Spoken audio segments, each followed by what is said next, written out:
Hello and welcome to the first live session of Heroes and Hijinks Season 2 of Trinkets and Trickery.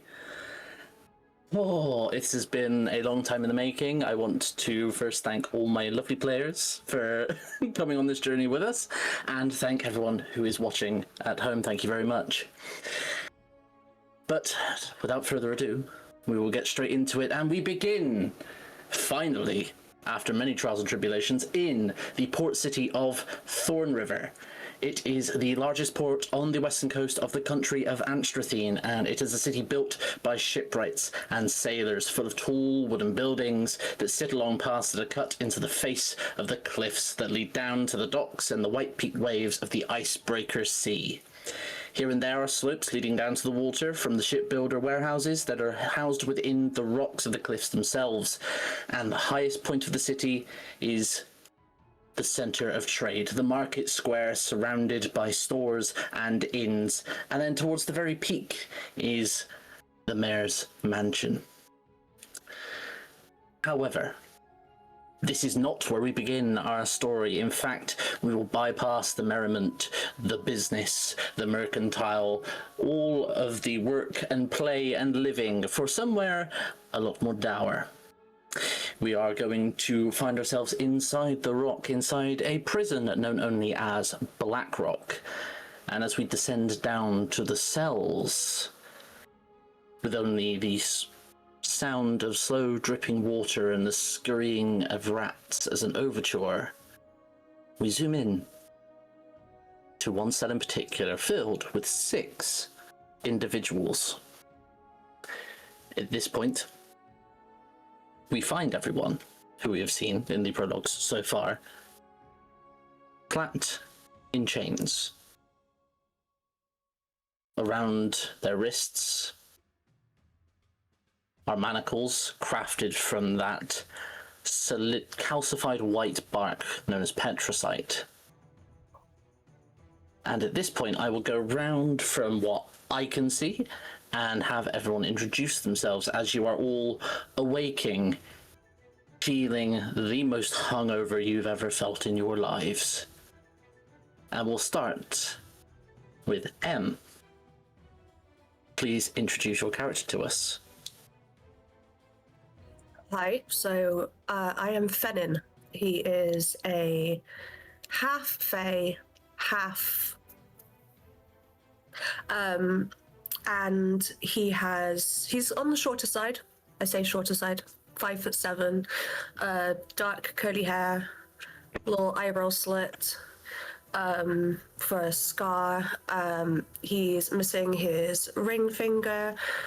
He's wearing tight but breathable clothing, browns, greens, quite tan skin, very, very bright green eyes, and longer ears. And he hates drinking, so having a hangover is the worst thing to possibly happen to him, especially if he doesn't know how he's got it. On the bright side for everyone else here, it means he's not going to be able to talk a mile a minute. So there is that. He would just look up slowly and be like, the fuck? And next we have Niall's character. Please introduce them. I play Urel. He is a 6'1" human monk. He has long brunette hair, which unfortunately I don't have to be able to wave it to you. He has olive skin. He is built like a brick shithouse. He is wide and muscly. On his left arm, there is a large red snake tattoo that goes from his wrist up to the top of his bicep. He is wearing a gi to go with his monk ways, and he doesn't mind drinking. He does like to partake in a good old jolly drinking sesh, so he probably would wake up and he's like used to this hangover feeling, and he'll just probably lie there and contemplate his life of why he's in shackles instead of being upset that he's hungover. Okay, next, Tim. So Gwydion is a very lean looking elf with silver fox with long hair going on, looking like a slightly older but more refined. They have scars and cuts all over them, and the longer you stare into their eyes, the more you're staring into the vacuous expanse of void of space. Their eyes are looking like black hole nebulas. They're sat up quite. They've been, they're an elf. They don't need that long to recover from a hangover, so they're kind of sat there in the manacles, looking around the room for any kind of receptacles to kind of shuffle over and start filling with water, because that's the one thing you will need after a hangover, is a cup of. Unfortunately, there are no such. Yorkie, you're up next. So Father Vincent is a fairly older gentleman. Greyed hair, maybe a few lines of like ginger that were once probably brighter, but very much died the death now in his old age. Fairly weathered skin. The best way I can describe it is almost like you see like sailors and stuff where like you can tell the elements have taken its toll on the skin. There's a lot of weathering there. Tired eyes. Wearing a full black, almost like priestly vestment that you would have sort of been accustomed to in fantasy shows. He really likes drinking, so I think he's probably sat there at this point sneaking out his little hip flask that probably got missed when they were having all their shit taken off them to get thrown in the cell, and he's very much having a hair of the dog right now. Unfortunately, it was not missed. In that case, it's probably going to reach for it and then just be like... and then he's going to be in a mood in the corner. Cool. And finally, Zach. Huddled into another corner would be the shambled form of Oresius. A very small half-orc by normal standards. Very skinny with probably what is a mass of ginger hair that's kind of unkempt and all over the place from last night's shenanigans or whatever it was. In his big, like, heavy set leather apron with his arms covered in the scars and things that people kind of knew him for. And he'll just kind of be like, waking up like, and like trying to figure out where the hell he is first, and then realizing he can't move his hands, and then just going, fucking. And this is the first time you've all seen each other in one room. But there is one other figure among you. Sat back against the wall, arms braced over his knees, hood pulled low over his face, and just flicking a coin up into the air and then catching it, and then just looks up at you and goes, so you've all finally decided to wake up then? It is Skyrim. You're awake. Oh, you're finally awake. Who are you?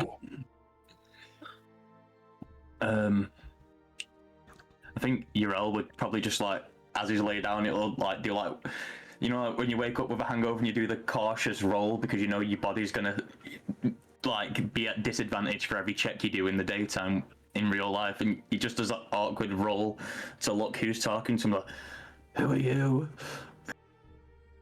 Who am I? Does it matter? You're in here same as me. I just like to know who's sitting menacingly in a corner. I just like, as he pulls back his hood, you kind of just see magic swirl slightly. And you notice he's the only one that's not manacled.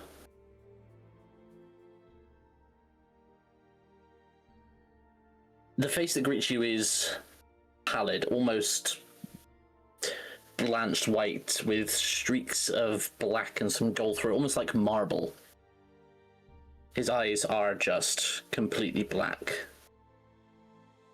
And his head is completely bald. With long, pointed ears as he looks at you and goes, "Name's Uriel, if you must know." Okay.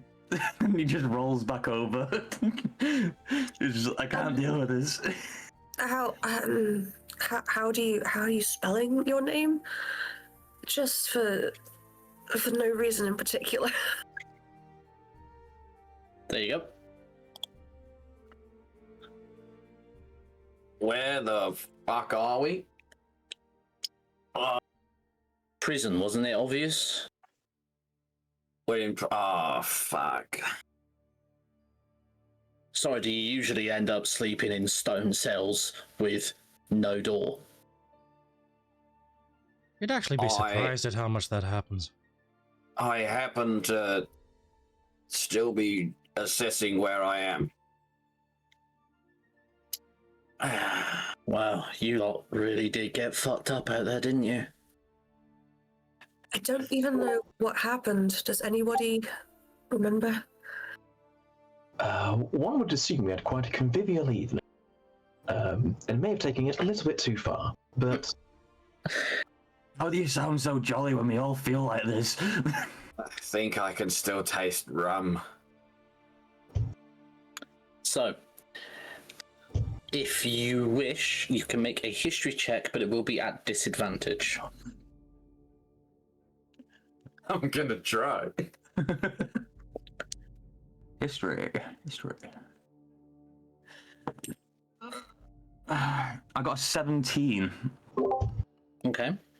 I did not. Oh, actually, With disadvantage, I got a disadvantage. 3 plus 3 to a 6. Okay, so with disadvantage, my first roll was a nat 20, my second roll was a nat 1. With disadvantage, my We first love roll it. was a 16, and my second one was also a nat 1. Well, with the disadvantage also rolling me a 3, I got a 10. Okay. The majority of you try and recall something from the past day, the past couple of days, but nothing is coming except a sharp stab of pain. Uriel, on the other hand, you do kind of briefly claw through one memory, which was a memory of Mina, who you arrived in Thorn River with, arguing with a stable hand, where you had to just about drag her away from killing him Okay. and head to the Fair Tides Inn. Okay. Yeah, I still don't know what happened. I have like the briefest of memories from potentially before, but now anything after that, no. Well, I mean, from what I could make out from the guards when they brought you in, you all caused some fucking havoc down at the docks. Fun. Urel's gonna attempt to sit up and like scoot with his to the wall so he can have his back up against the wall. Who here has experience with spellcraft?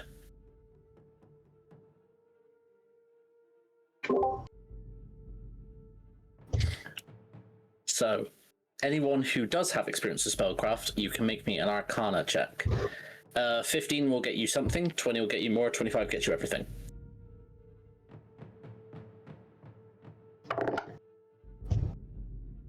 Mm, 19. Uh, Yes, no, I've got no 14. pluses to that. Yeah, 14 plus 3 for a 17. 17? Okay. With that, judging by the lancing pain in your head whenever you tried to force yourself to recollect what happened, and from the fact that barely any of you have memories of what happened, and the state of grogginess and aching like a hangover that you woke up with, you can assume that this is some sort of after effects of a spell rather than having been on a bender.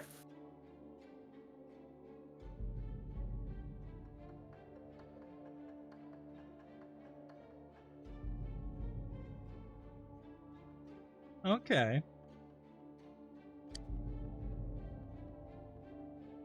I reckon Vincent's first burning question, which he's going to ask to Uriel, is, if you don't mind me asking, obviously, we're all kind of shackled right now. How is it that you're not? Because I was just drunk and disorderly. You lot did damage.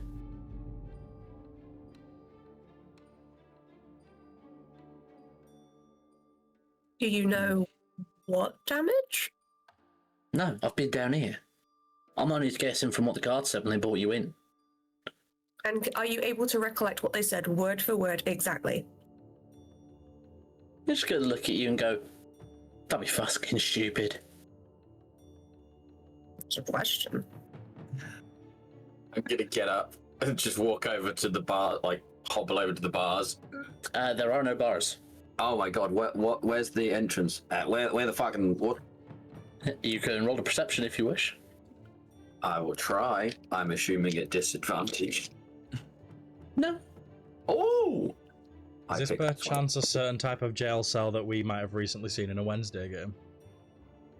Like No. out of character? No. Ooh, interesting. 7. You can't find a door. Aye! Fucking... Someone come and tell me what we've done! Why am I fucking here? There is just stone surrounding you, and just a little orb, pale purple light, glowing above. It's cramped with 6 people in here.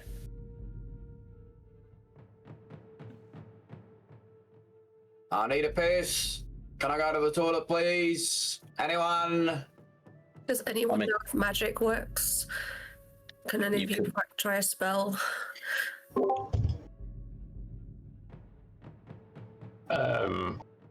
I will try and produce some dancing lights. You try and produce dancing lights, and also as the magic kind of channels through you, it hits where the manacles are, and there is just pain radiating through your fingers.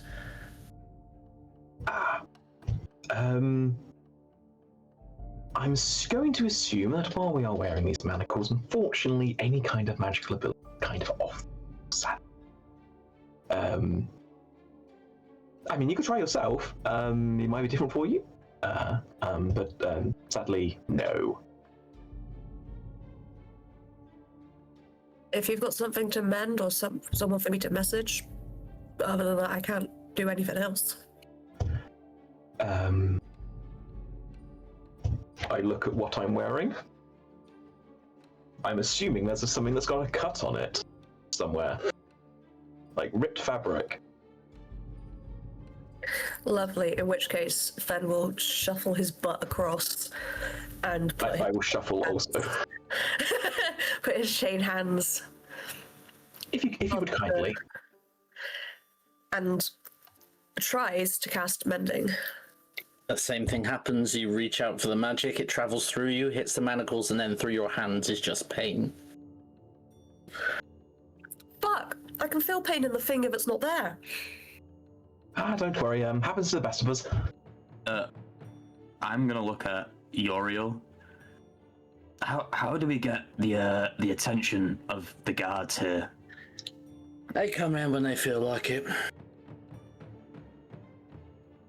When was the last time they were here? When they brought you in, maybe, I don't know, no such thing as time in this place. You've been here a while, I know that much. Where's the door? There isn't one. What do you mean? There's no time in this place. Can you see a fucking sun anywhere?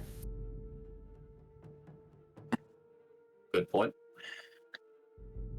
And no, Guess they we don't came have through a doors. wall then. Well, they have stone shapers who will cut the fucking rock open with their magic to let people in and let people out as and when needed. And right now, you're not needed.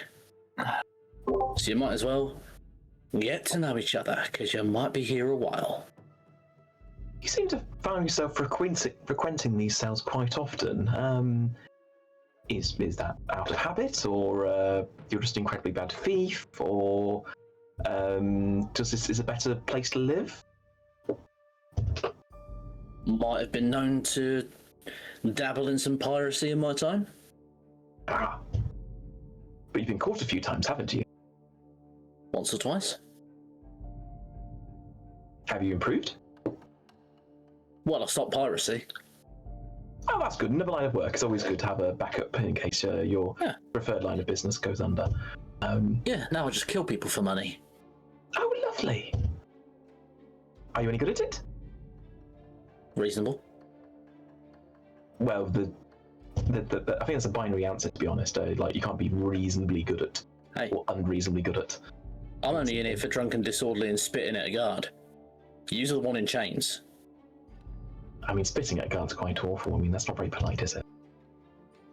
Do I sound polite? I always thought violence was a spectrum. I mean, I could be, presumptuous, but you could be putting up a face to look hard in front of 5 vaguely unknown people to earn money and income and business once we leave here at some point, but... Would you like a different face? I mean, whatever's comfortable with you, I don't mind, honestly. He just snaps his fingers and it's almost like smoke moves over his face as it rearranges into the broad, flat nose, and sort of wider jaw, long red hair of a dwarf. That better? Lovely. Whatever's comfortable with you, I don't mind. And then he'll just let the disguise go. Jace, I have sent you an under the table player question. Ah.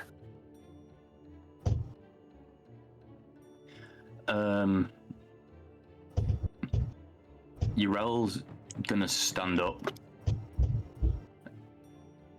And I am going to just start, like, kicking on the wall. Not super hard, just want enough to make a sound to try and get somebody's attention. You can kick on the rock. We know Urel's not the smartest person. Okay. Roll to hit. Call it 15. 15 to hit some rocks? Yeah. That's an 18. Yep. You connect solidly. But it doesn't sound hollow. It sounds solid. Ow. My foot. Yeah, I think we're just going to be here for an undeterminate amount of time. I'm just gonna go stand in this 3-foot square area where nobody else is occupying, and I'm just gonna do some squats. If anybody needs me, just talk to me. Oh, okay, well done for trying. I suppose since I've given you all my name, what's yours? Urel's like furiously squatting in the corner. I'm Urel. Fenn, but you can call me Fenn. That's how I prefer to go. And just like looks and she goes, nice wings. Thank you.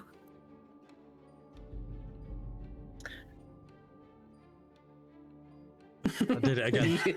Every time. Father Vincent Moreau, I'd shake your hand, but well, as you can see. I don't shake hands with men of the cloth. No offense. None taken, What I about get that, the lad. touching cloth?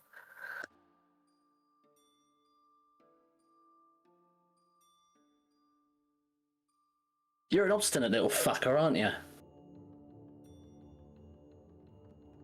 I'm sorry, the thoughts just come out sometimes, and I don't actually consider what I'm saying. It's a really, really bad habit, and these guys are just putting up with me, I feel. Well, you can call me hungover, because I fucking feel it. And you can call me Gwydion. It's lovely to meet you all. Oh, why is this Even guy under- so even- fucking happy? Even under such... I mean, do you need to rest? Do you need to lie on me for a little bit? Like, I'm not as comfortable as some people. If you need to lean on someone so you can get a bit more sleep, you're happy to do so. I don't need to lean on you, mate. I just need to fucking get out of this shithole! Okay, well, if we can't do that, what plan would you like to do next? I don't know, let's fucking ask hands free over there. Okay, can you remember his name? I'm like the guy squatting in the corner. Uriel. Fucking Uriel. Now, if we're going to ask someone nicely for information, how do we do it? Oh, I'm gonna fucking punch you if you carry on. I would like to see you try. Deep. Swinging out, just like, yeah, I'm going for it. Ah. Yeah, go on, make an attack roll. What is your... Is it a disadvantage because he's manacled? Yeah. Okay. That was really good as well.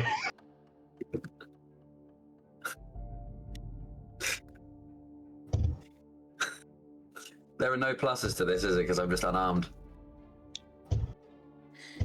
Be plus your... Don't need to be plus if you're proficient with it, which I don't think you are, so yeah, nothing.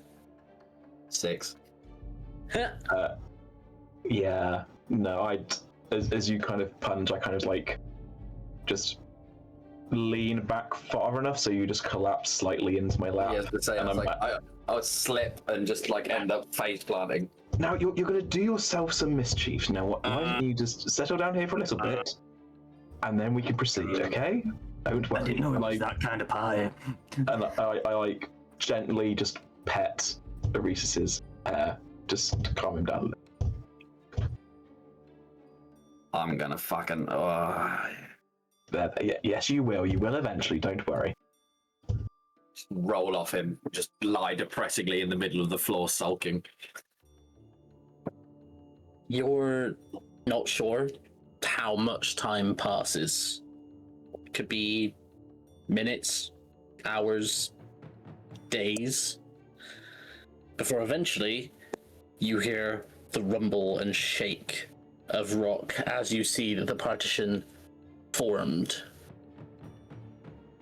And squinting through, you can see one person in blue and green robes, flanked on either side by 2 guards. And just like looks at Uriel and she goes, you with me, the rest of you with the guards. Okay. And Uriel just sort of stops squatting. And he's just like, my legs, oh god, I did too many. And he does that sort of jelly walk, like after a really intense leg day, and you just see him like this 6'1" like hench guy, and he's just wobbling like an old decrepit man without his Zimmer frame. Alright, don't come for fucking Father Vincent like that. I mean, I was about to offer Father Vincent and anyone else assistance in getting up. I think Father Vincent would need it. Come on, old chap. We can get you up. Don't worry. You're such a kind young man. Thank you. Yes. So you are led by guards down rather narrow stone corridors until you're brought out to a wagon. You're loaded in. It is covered on all sides. It is not cloth cover, it is a wooden box. As you are taken out from Blackrock, and you can just see through the small slats at the top, daylight, finally.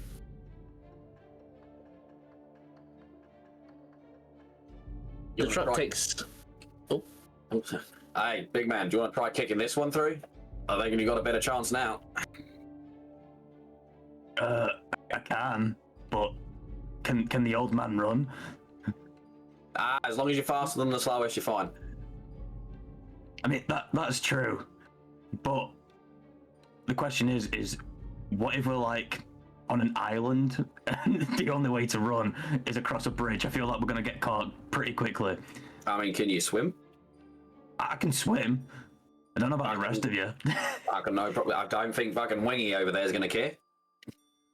There are times to fight fate. I don't think this is one of them. The other thing is, how do we get these manacles off? Fen is ignoring what's going on behind him, and he's staring intensely through a gap to see exactly what he can see besides just daylight. So after your eyes adjust to natural light again, you can see the tops of buildings. You can see and hear people moving about, murmuring as they see a guard carriage roll by. You can see far out in the distance the Icebreaker Sea. And after a long meandering route, you can see gardens before being led into what feels like another building, as it all just becomes dark again.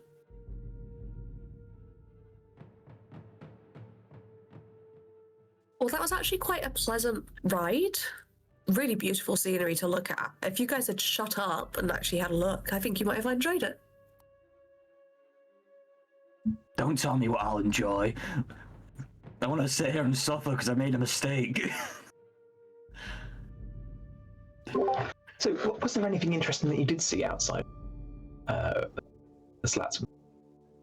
Yeah, so it was quite nice. Like, I got to see the tops of some buildings, and then there were a lot of people talking, like hush hush whispering. So I think this is maybe a really bad thing that we're in. The sea is so far away in the distance that I felt like, you know, when you're on holiday and you can finally, like, I was like, oh, it's over there.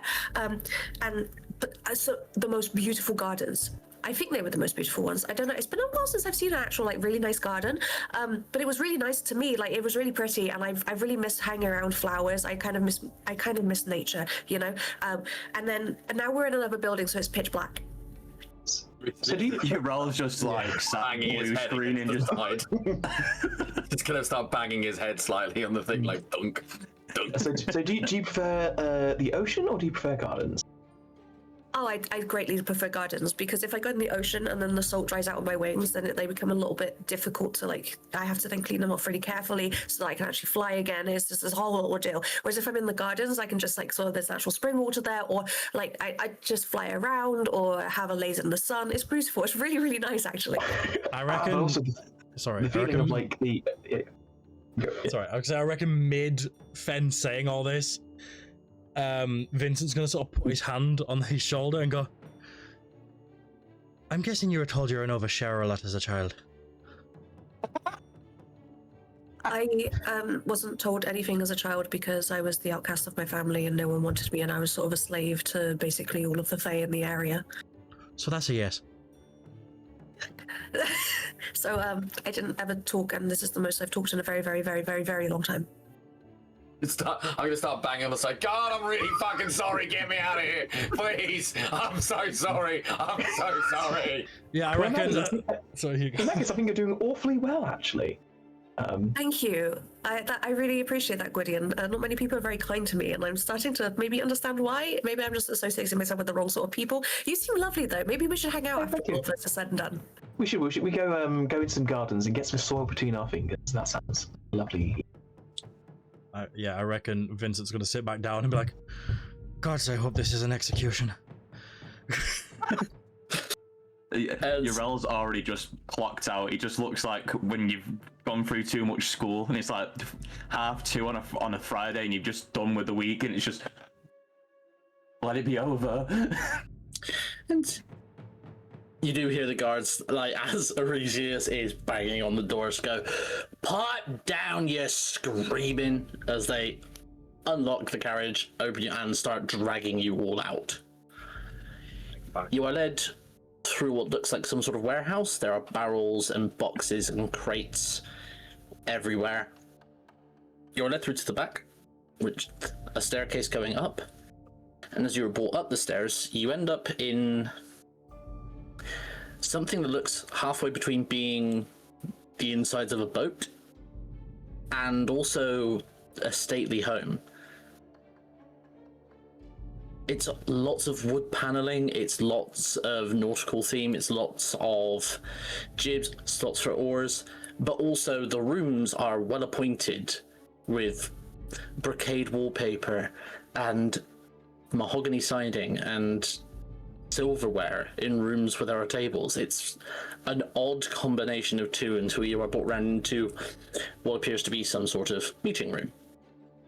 Sat in the room on very plush, deep purple carpet around an elliptical table is a dwarf. He is about 3.5 foot tall. So he's relatively tall for a dwarf. He is got greying hair with little bits of ginger poking through where he's not quite gone fully grey yet. Neatly trimmed beard, and he is wearing very well cut clothing in shades of silver and blue. And he just looks and goes, "Ah, very nice. Yes, guards, please sit. Do take the shackles off. This won't do. And, Hollis!" And another dwarf pokes his head through, saying, "Yes? Do bring some tea for our guests. Come, sit. And one by one, you are all unshackled, and those with magic, you feel it almost breathe back into you. Oh, thank you kindly. Fucking, that is a lot better on the old wristicles. Lovely.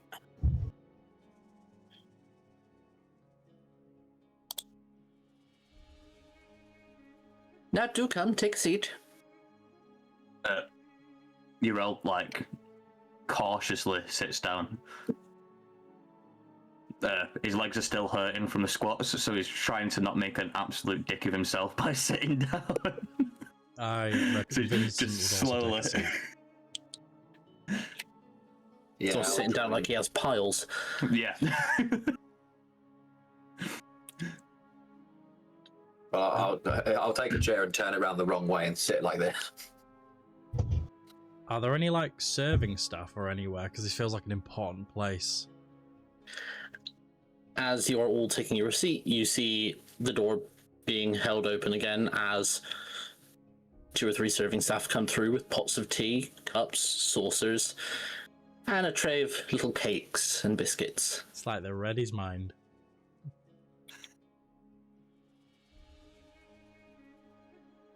Do all take a cup and feed yourselves. I can't imagine it's been pleasant in Blackrock. Thank you kindly. Yrel just grabs, like, the biggest cake that there is on this, like, tray of cakes, and he's like, "This one's mine."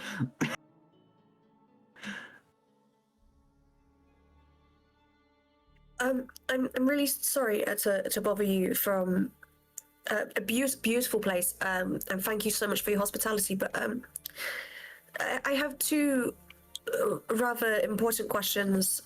If you wouldn't mind answering it, if it's not too much trouble. The first is why, and the second is quite. We're struggling to remember how we were even shackled and in the first place. We don't know what happened. Are you able to answer that? So, as to why, you may have to be more specific. Why the hospitality and the tea when we were just in shackles, and it's very odd. I take it you're not a businessman then? Hardly. That would explain. Things will become clearer in but a moment. As to your misadventures, it caused some significant damage to a not yet sailed ship and to several of my guards. Suffice it to say, it was almost like a pack of wild animals running loose in my port.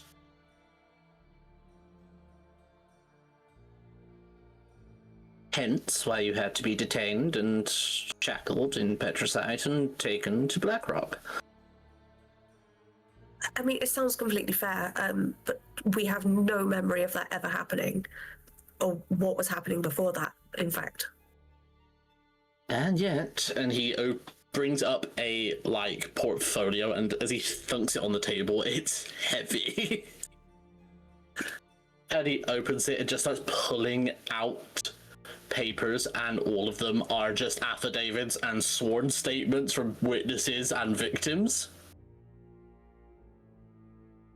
The evidence speaks for itself. You having no memory of it is immaterial.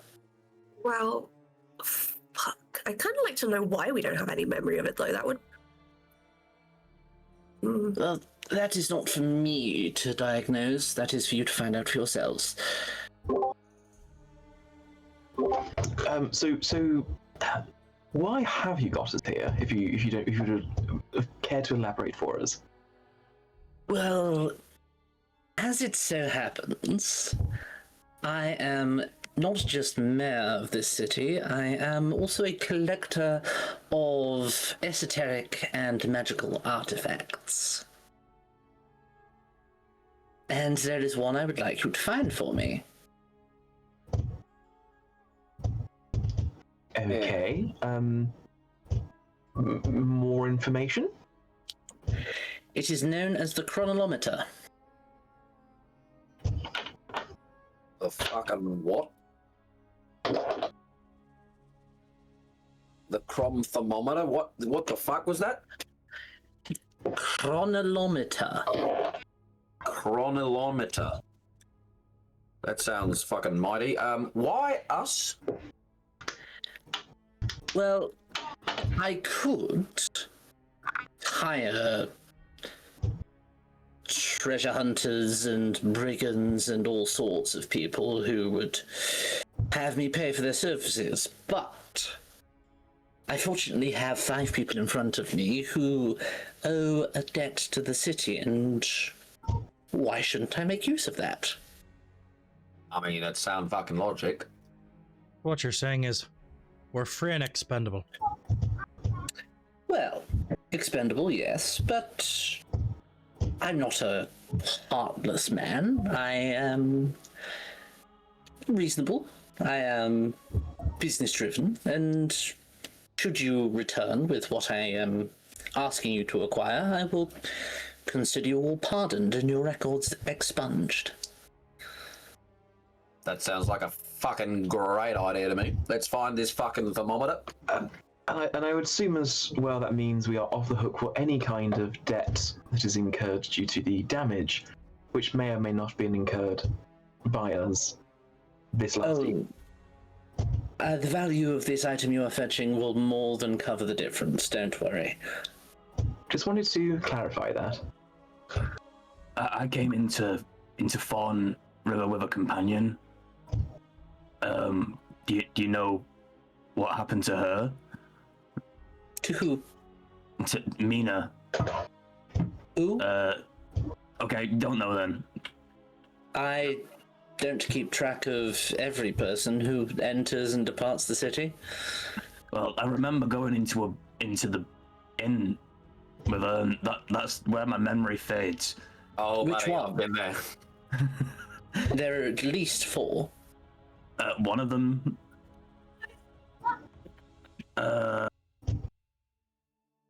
And Urel's just like slapping his head. He's like, "Come on, think."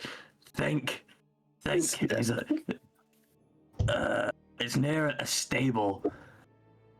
No, the name's gone. We have a fair few stables at the head of the city, and there's not really narrowing it down all that much. Yeah, the name's gone. Don't worry about it. Right. Well, one of you seems interested in the proposal. Show of hands? I think a more important question would be, we were all arrested with our belongings. I'm assuming if we were to accept this contract that our belongings would be returned to us for the nature of completing said job. Oh, they're waiting in the next room for you. I had them brought along. Oh, well, it doesn't seem like I'm going to get a better option. Excellent. Good to know that you're all wise business folk. Yeah, we'll go with that. I have been told I've got a wisdom of +5, so it works. Can you all roll me perception, please? Just to see if you do hear it. Fuck off! 24. 7. 18. 16 plus 8 for a 24. 8. Okay, so... Two old guys. Yeah, two of you can't hear it over the sound of Uriel chamming down on fucking cakes. But Father Vincent and Gwydion, you do briefly hear from far deeper in whatever this building is, a very pained scream.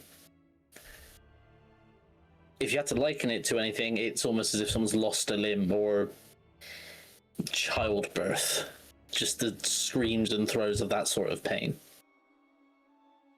That's two very different screams. I don't know, have you ever had someone saw through your leg, like, without anesthetic? No, but I have once trapped my foreskin in the zip of my jeans, and I feel like it's kind of on par. Oh, I just felt that. That was the pain. So how much psychic damage do we all take? You don't, because fortunately the DM's not an idiot and has never done that.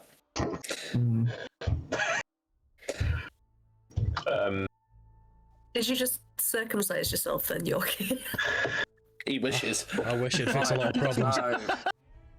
Senor Mayero of the Towno, where exactly are we going to find this chronothermometer thing? Well, the last lead I had was that it was in the ruins of the Eclipsing Keep to the north. I think the only one that would probably need to make a history check would probably be Fen on that.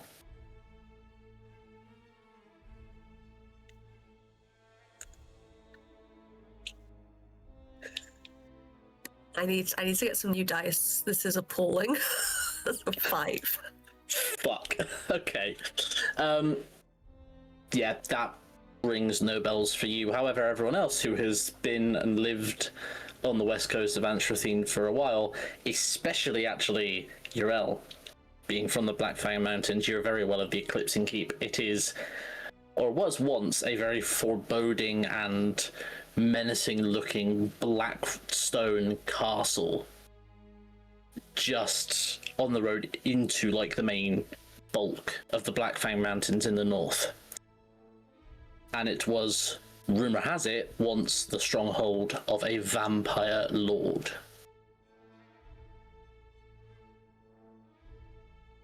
Lovely, lovely. So that's not fucking daunting. Yep. I would like my knives. And preferably a strong fucking coffee or something. Well, the tea will help. As one who is a learned scholar and fine purveyor of all things esoteric, I'm sure that you would be able to provide us with any additional information that we may need as to the item, the location, any recent reports on the area, to aid us in finding this artifact for your, I'm sure, magnificent collection.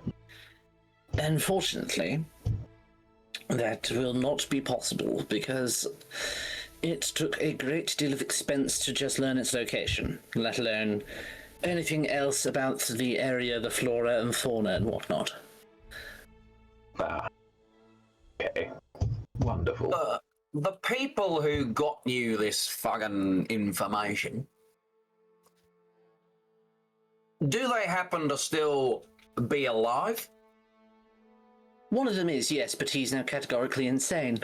One of them. Haha, okay. Fucking, I definitely need my knives. Are you gonna be okay, old boy?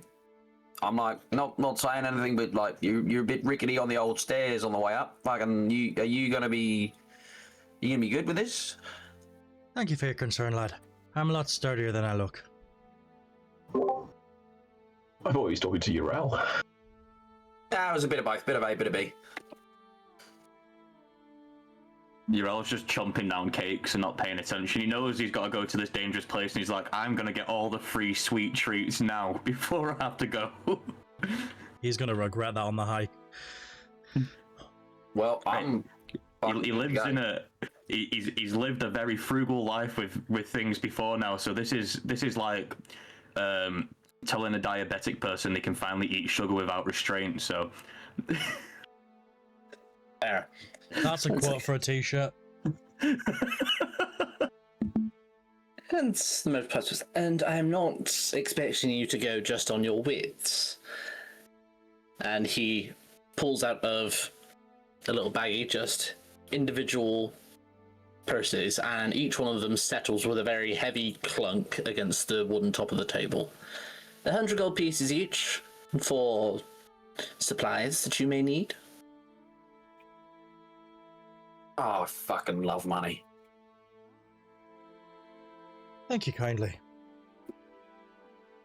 Oh, and he just pulls out a sheaf of more papers and just kind of brandishes his hand, and just in a little puff of like blue cloud, 5 quills appear. And he just hands them across to you to sign contracts for your service, guaranteeing that should you return with the chronolometer, that I will pardon you and you can be on your way. Ben would like to read the entire contract, start to finish. It is fairly simple boilerplate. It's very much just the deal he's offered you. There is no ifs, ands, buts, or maybes about it. I would like... Not looking that work.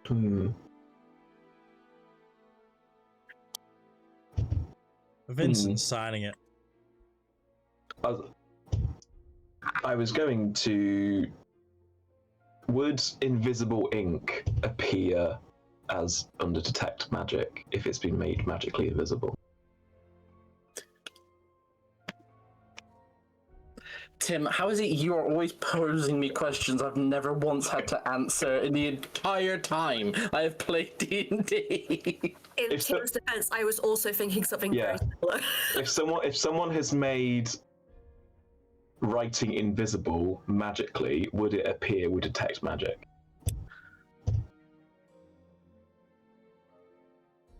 Sure.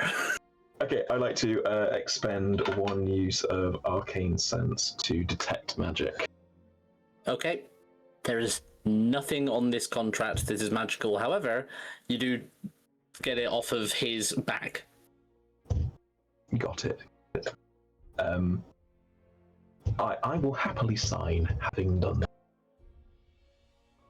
Gracious will scribble his name and then bite his thumb to get a bit of blood, and then put a blood thumbprint on it as well. And then just looks at it and goes, just gets a quick thing out and just goes, just pushes the contract back without looking at it. he just takes it and goes, I'm not sure that was necessary, but thank you. Urel just scrawls his name quite neatly for somebody who seems to lack the facilities of somebody who could do something neatly, and then just gently pushes it back over. Takes yours. I assume everyone else signs as well. Cool. He takes them all.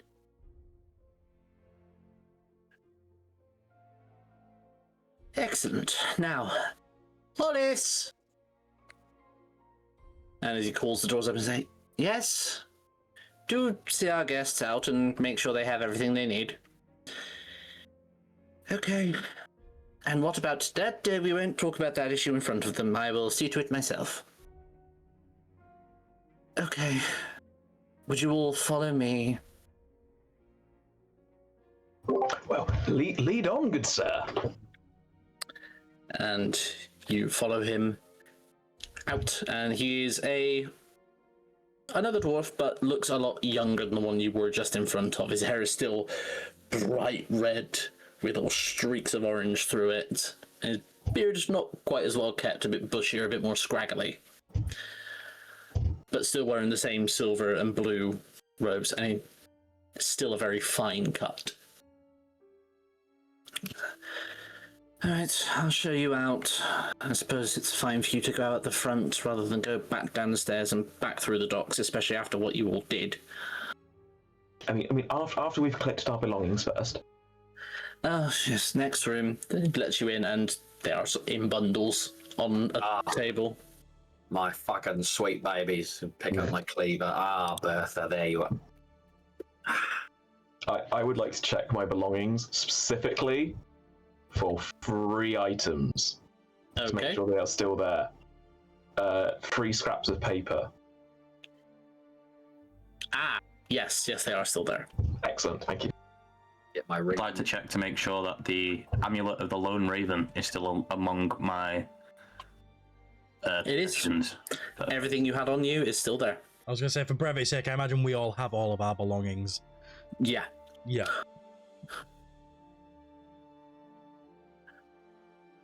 And that's right. If you're all ready,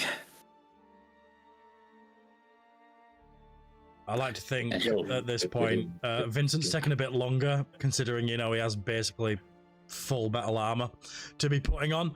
It's going to take him a while, bless him. Oh, it's like the dwarf is just you're like stood a there hand, waiting. old boy.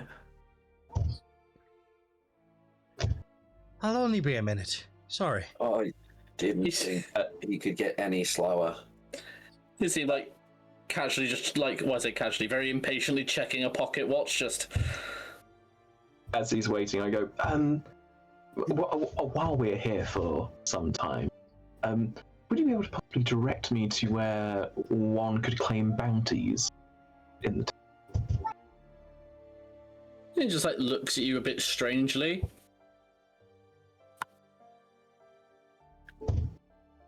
You might want to go to the cliffside hide. Thank you, sir.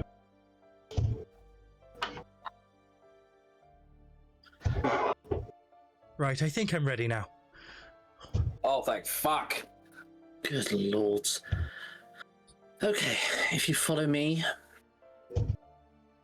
And he leads you back through the corridors of the main house until you arrive in the atrium, which, bizarrely, the outside walls look like the wooden paneling of the timbers of a boat.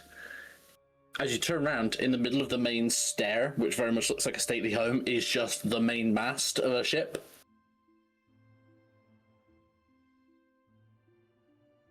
And just, let's go. Look, from here, you may re-enter the town. I do hope to dissuade you from going near the docks again. So I don't really know this area very well. Which direction is this? Which direction do we have to go? It said north. Yes. How far away is that? Fucking north, innit? Urel turns Fennin and is like, do you see the mountains all the way that way? There.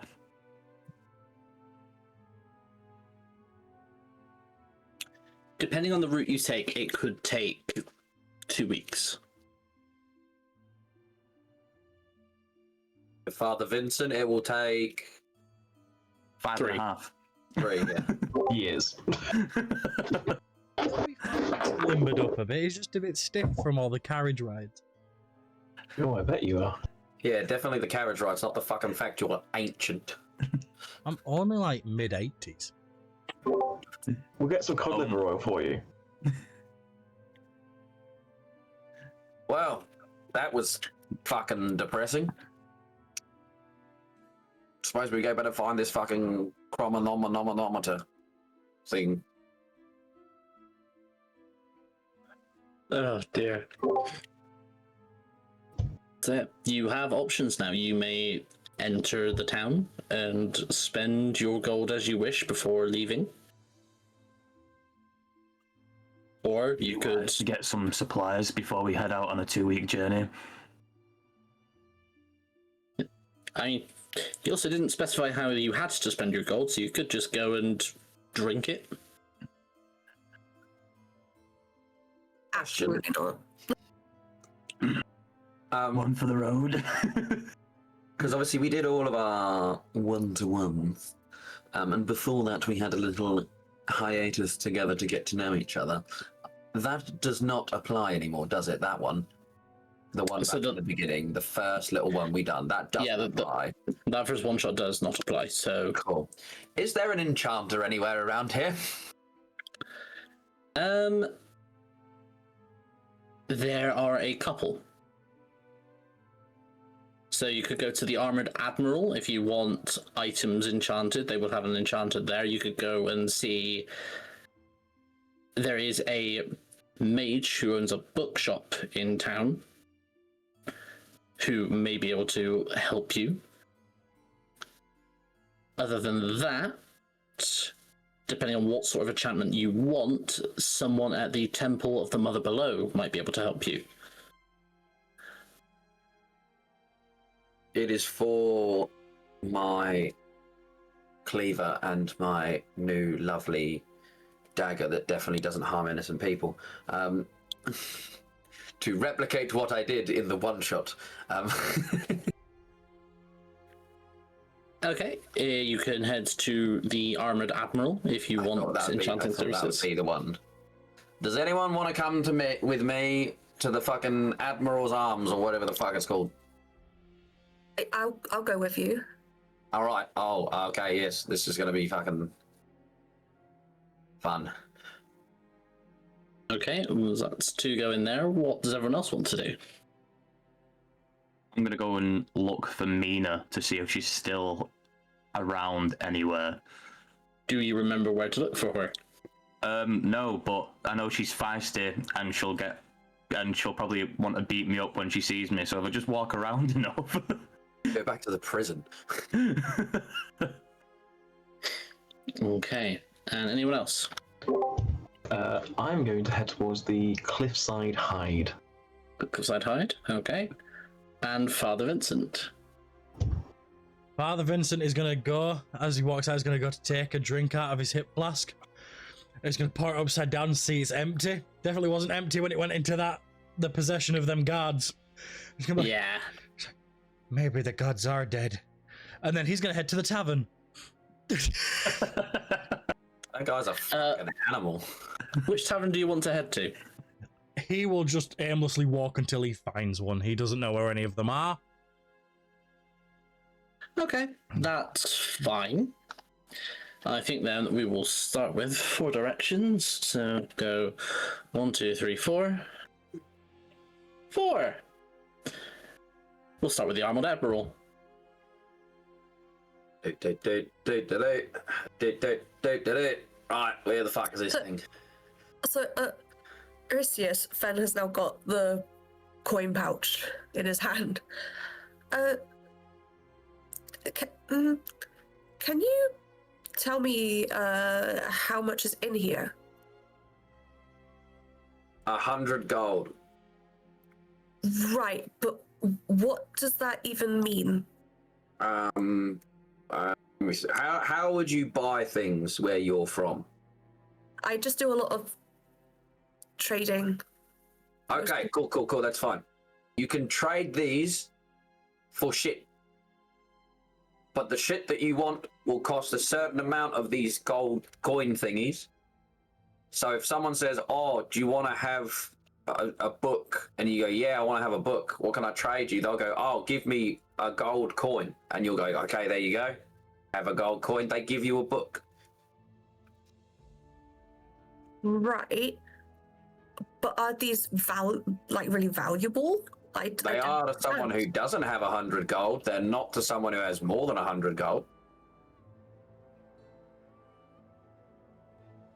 Think of it like a standardized trade, like to make it fair for everyone. Everything's done in gold pieces and silver pieces and all this shit, and if you're lucky, platinum pieces. Wait, but essentially, it's like silver pieces. Yeah, like the better the metal, the more it's worth. And like basically you can do shit and you can get given gold coins or silver coins or platinum coins or copper coins. And then you can get You stuff just in said it's return. 2 more types of coins. There's more than 2, don't worry. We'll cross the bridges when we get there. We won't change the goalposts now. They tried introducing a new one called Electrum, but it didn't catch on. And they also had these things called notes, but for some reason they were made of like plastic, and everyone fucking hated them. But technically, they were better than the paper ones. And don't even get me started on different like areas. Like some people have these things called like pounds, and then some have these things just called doubloons, and then there's a whole load of different shit. But anyway. I'd never thought in my life I would have to have a character in session 1 explain capitalism. In essence, you got a bag of shiny shit and you give people... Think of it like mushrooms. These are really nice mushrooms. Some mushrooms are worth less, some mushrooms are worth more. These are nice mushrooms. These are the standardized mushrooms. Everyone fucking knows what they are. All right, okay. And they'll just say, give me this much, and you give them that much, and they're like, yeah, nice. Are we at the Admiral yet? Yeah. Tell you what, we'll do this a different way. We won't do this academically. We'll do this vocationally. I'll show you how to do it, and then you can do it. Okay, thank you. Walk in. You walk in, and there are at the counter 2 gnomes. Hello? Greetings. What can we do for you? Oh, okay. Hey there, little boy.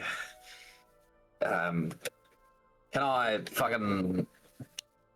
I hear this is a very good place to get things enchanted. Is that true? You want enchanting services? Yes. Very well. Ira?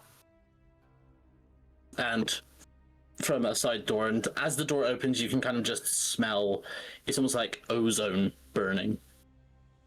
Ooh, God damn. Pure magic, just unfiltered and being used.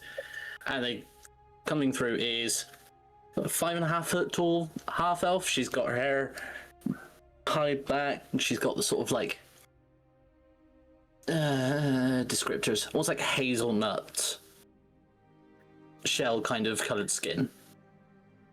Hazelnut shell? Yeah, kind of like the outside of a hazelnut, just like very like deep brown toned skin. Hell, and just these brilliantly luminously green eyes. She's got apron on, she got like hammer, chisel and everything just like on a little belt loop on the side. And then you just see all down her left arm are just bright blue arcane tattoos. Just gonna puff his chest slightly. Hi there, I believe you are good at the old enchanting, I hear. And she's like, look, how tall is Aresius? Like 5'11". And so she has to look up slightly then. And she looks up and goes, I am... I will pull out my cleaver and my lovely dagger. Would you be able to enchant these with the ability to return to me? For example, if I was to drop it or throw it, and it would be able to just back to me. And she picks up the venomous quill. And just goes, not this. It's heavily enchanted enough as it is. Okay, fair enough. Put that back. And so the cleaver kind of measures the weight of it and just goes, seen bigger. And then she goes, it's doable, but it would be quite expensive. How much? You're talking at least 500 gold. Thank you very much, Lee. I will take that back.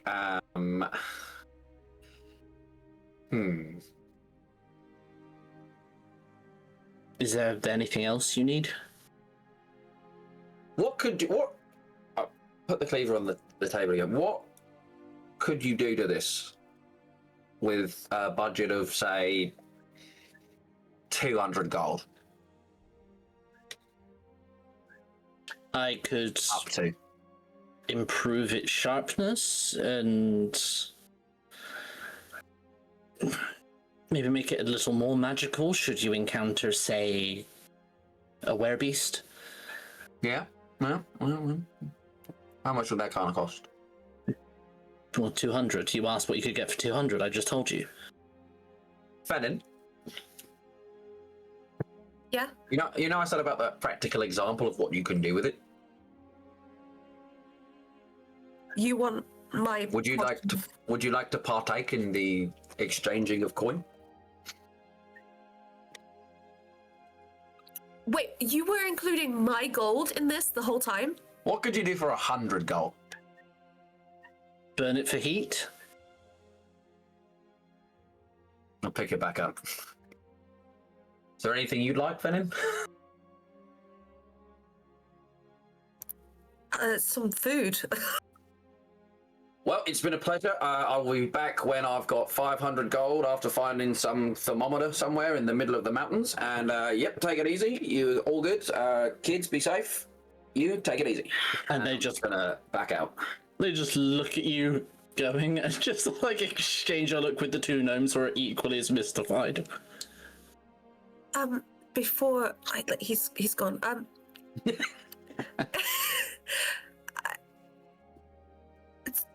What sort of pre-enchanted things do you have for up to 100 gold? Up to 100 gold.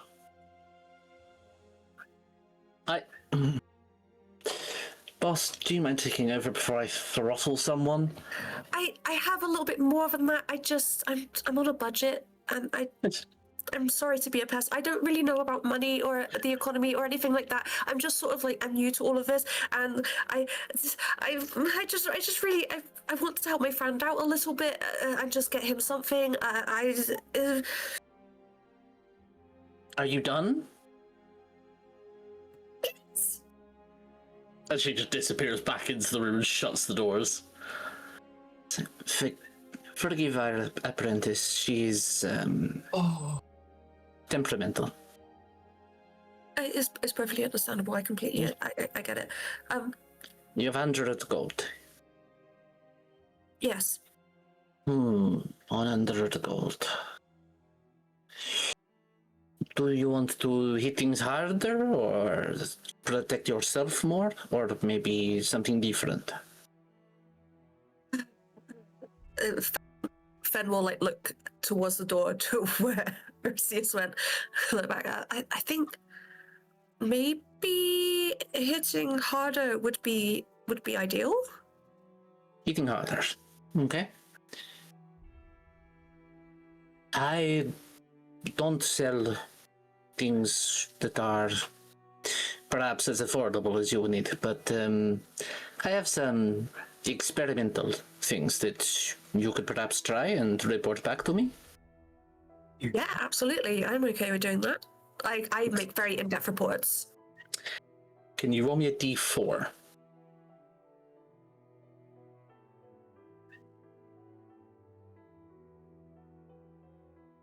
That's a 4.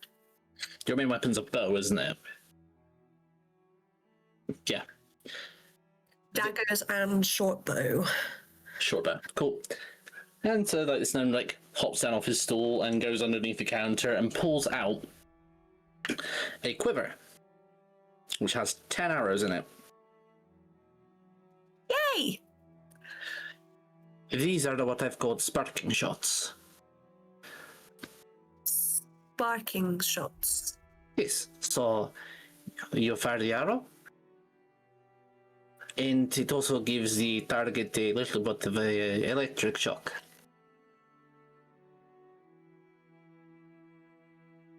the above table, basically, whenever you use a piece of this ammunition, add an additional 1d4 lightning damage.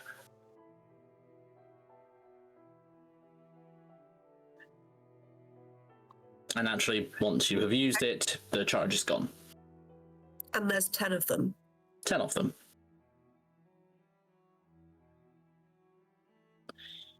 And we'll say 100 gold for these, just to cover expenses for Ethereum, etc.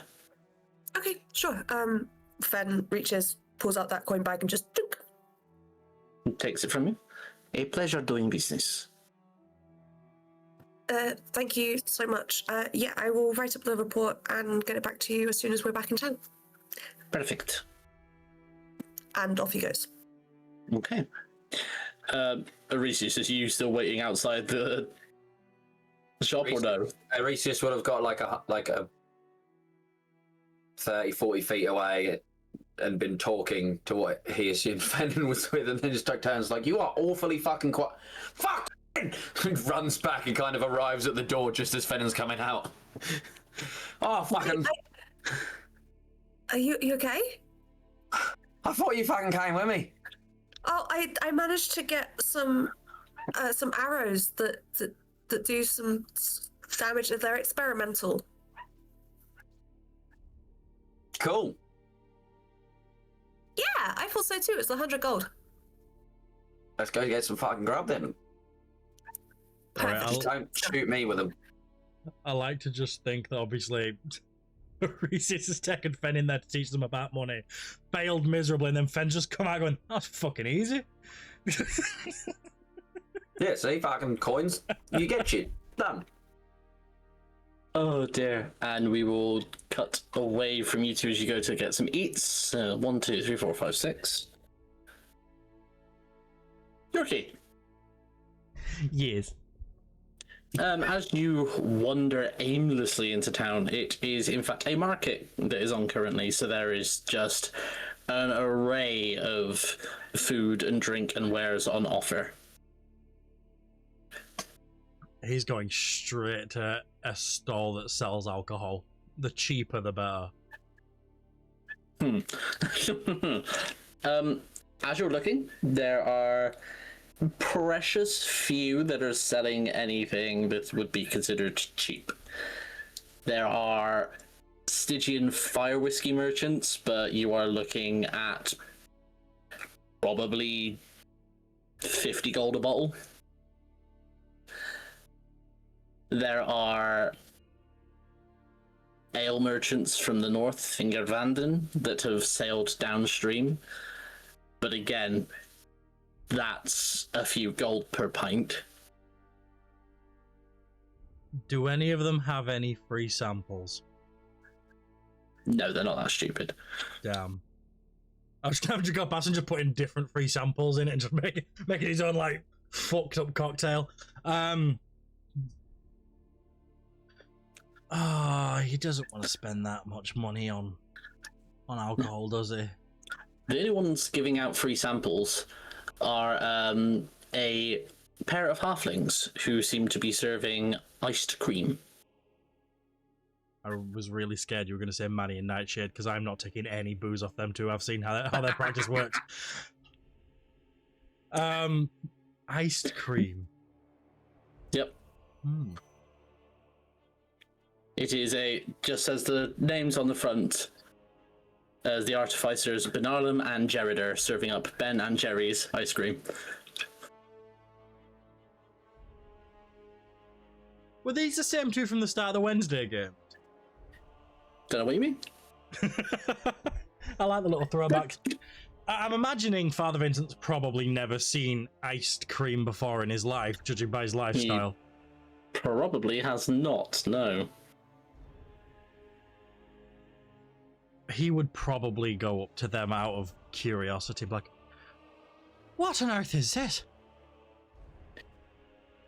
Oh, hello there. It's ice cream. Would you like to try some? Of course. What flavors have you got? What is it? It's essentially we take fresh cream, we combine it with a bit of arcane magic, and add some flavorings, and voila, ice cream. Do you have any alcoholic flavorings? Do I? I do, as it happens. Ah, sure, Jesus, boy. What you got for me? And they just put up like the little, the little gelato cups that they have, and just scoops up one that is just brilliantly dark purple, and you can see bits of like wild blackberry in it. It is wild blackberry and gnomish oak smoked whiskey. Ooh. Blackberry and whiskey ice cream just sounds bomb in general. Yep, and he hands over the little cup to you. Thank you kindly. And he's going to try it in front of them. How does he find it? Delicious. I'm scared for side effects. Unfortunately. Yep, here we go. Due to the magical nature of the ice cream, the first time you eat one of the flavors, roll on the wild magic chart. Oh no. So please, can you roll me a D100? 1 second. I need to actually find... D100s never fit in me tray, so I always put them away. Well, let's see what happens. What does a 27 give me? Oh, sorry, 21 even. Alright, fucking Ashley Johnson with your unreadable dice. It's not going to affect you particularly horribly. Ethereal voices surround you as you move. You have disadvantage on stealth checks until you complete a long rest. Do I get double disadvantage then, or does it just... Am I fine? Unfortunately, disadvantage doesn't stack, so you should be fine. What do you mean, unfortunately? I feel very fortunate about that. I know you do, I don't. Is it normal to hear voices after that? He's shouting because he's trying to shout over the voices. Is it normal to hear voices after you've eaten this? No, it's not! Oh, shit, boy! Oh, God! Well, good luck to you, fella! I think I'm gonna die! He's gonna walk off down the street going, somebody help me! Shout so much that you actually just... your mic didn't pick it up. Yeah. I apologise to anyone watching on stream if that did all come through. Headphone warning. Bit late, but there you go. And you head out of the main market square, and before you is a tavern. Oh, thank God. It is on the sign. It says the Drowning Damsel. What? Can't hear you having the voices. Alright, he's gonna head inside. No, I'm sorry. I'm sorry.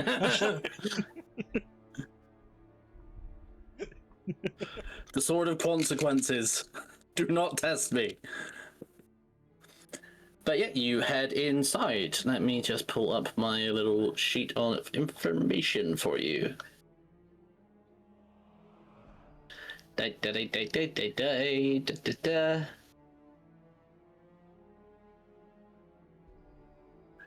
the Drowning Damsel. It is the largest tavern in Thorn River, and local legend says that the ghosts of every captain who ever docked in Thorn River still frequent the main drinking hall. It is a well-established, very tall building. The insides are dark and dimly lit. Everything smells faintly of salt, smoke, and incense. The tavern is run by someone who looks ostensibly human. But as you head to the main bar in the tap room, you see that he's very tall for a human. He's nearly 7 foot tall. But also, as he turns to look at you, his left arm is entirely mechanical, as is his right eye, and you can hear the hissing of hydraulics as you look down, and his right leg is also an arcane prosthesis. He has 3 of them. Still shouting over the voices in his... No, I'm kidding. I'm not going to do that the entire time. Ah, by the gods, this place is huge. It must have cost you an arm and a leg. Oh, sorry, I didn't mean that. I just realised. It's not the first time I've heard it, fella. Welcome to the Drowning Damsel. Good to be here. I got a little turned around and found myself in the market. I was just looking for some place to get some cheap ale. Well, you come to the right place. Ah, perfect. Also, while I'm here, how much would it cost me to get provisions for a group of 5 for 2-week journey? Well, you can ask the chef, see if he'll be willing to do you some rations. That would be perfect. Thank you very much. The ale's a silver. The rations will probably be about 5 gold. Perfect. And he will slide it across the bar. Well, I've got you. We got to go to the mountains up north in the distance. Do you know how much that would cost in a carriage around here? I'm not quite sure on what the rate's going for. You won't find no carriages that go that far north. What about a carriage that would get us some of the way? Oh, I suppose it depends who you ask, but I reckon it won't be much short of 100 gold.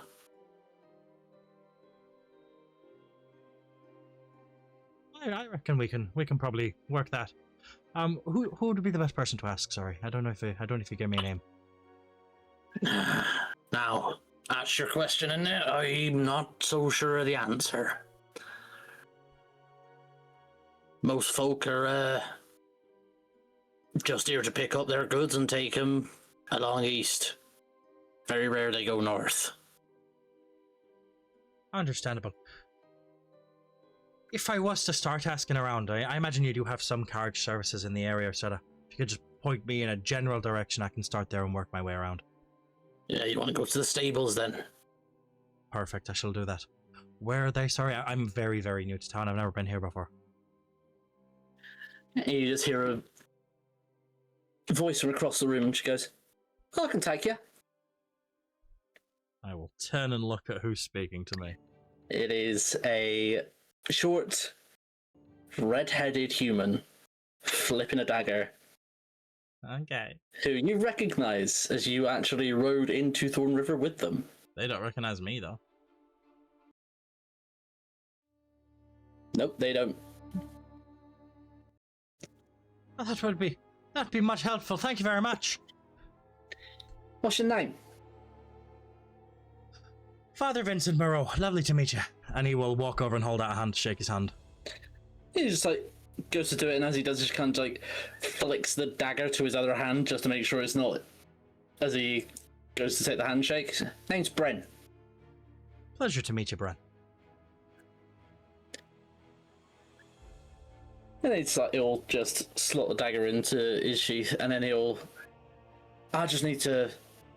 And he goes to the top of the stairs, and just whistles, and then you see coming down the stairs, very much in a state of redressing, shirt still untucked, brushes not fully done up, is a half-elf with just the brown hair that's got in a pompadour that's got quite a reddish tone to it. Yeah. But blazing purple eyes as he's doing everything up, and just he's got his coat over one shoulder and one boot is undone. And he says, "You going so soon?" Gotcha. Yeah, at least I'll call you. Alright. Come back soon, Dagger. Don't you count on it, bud. And then he kisses him and heads over. Right. So you need stables. Yes, please, that would be amazing. Come on then. I'm assuming, just for brevity's sake, I've got the rations and shit at this point. He'll have them ready for when you come back. Awesome. It said that was 5 gold and 1 silver, right? 5 gold for the rations, and then a silver for the ale. Perfect.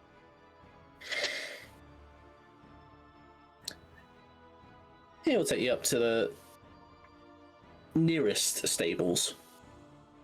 Yeah. So, what exactly you need a carriage for? We've been hired by the stately gentleman who lives in the big half-ship, half-house thing up on the hill. He's sending us north to find something that I'm not even going to try and pronounce the name of, which apparently is in an old keep that belongs to a vampire. So hopefully it's just a one-way trip. Okay, sure.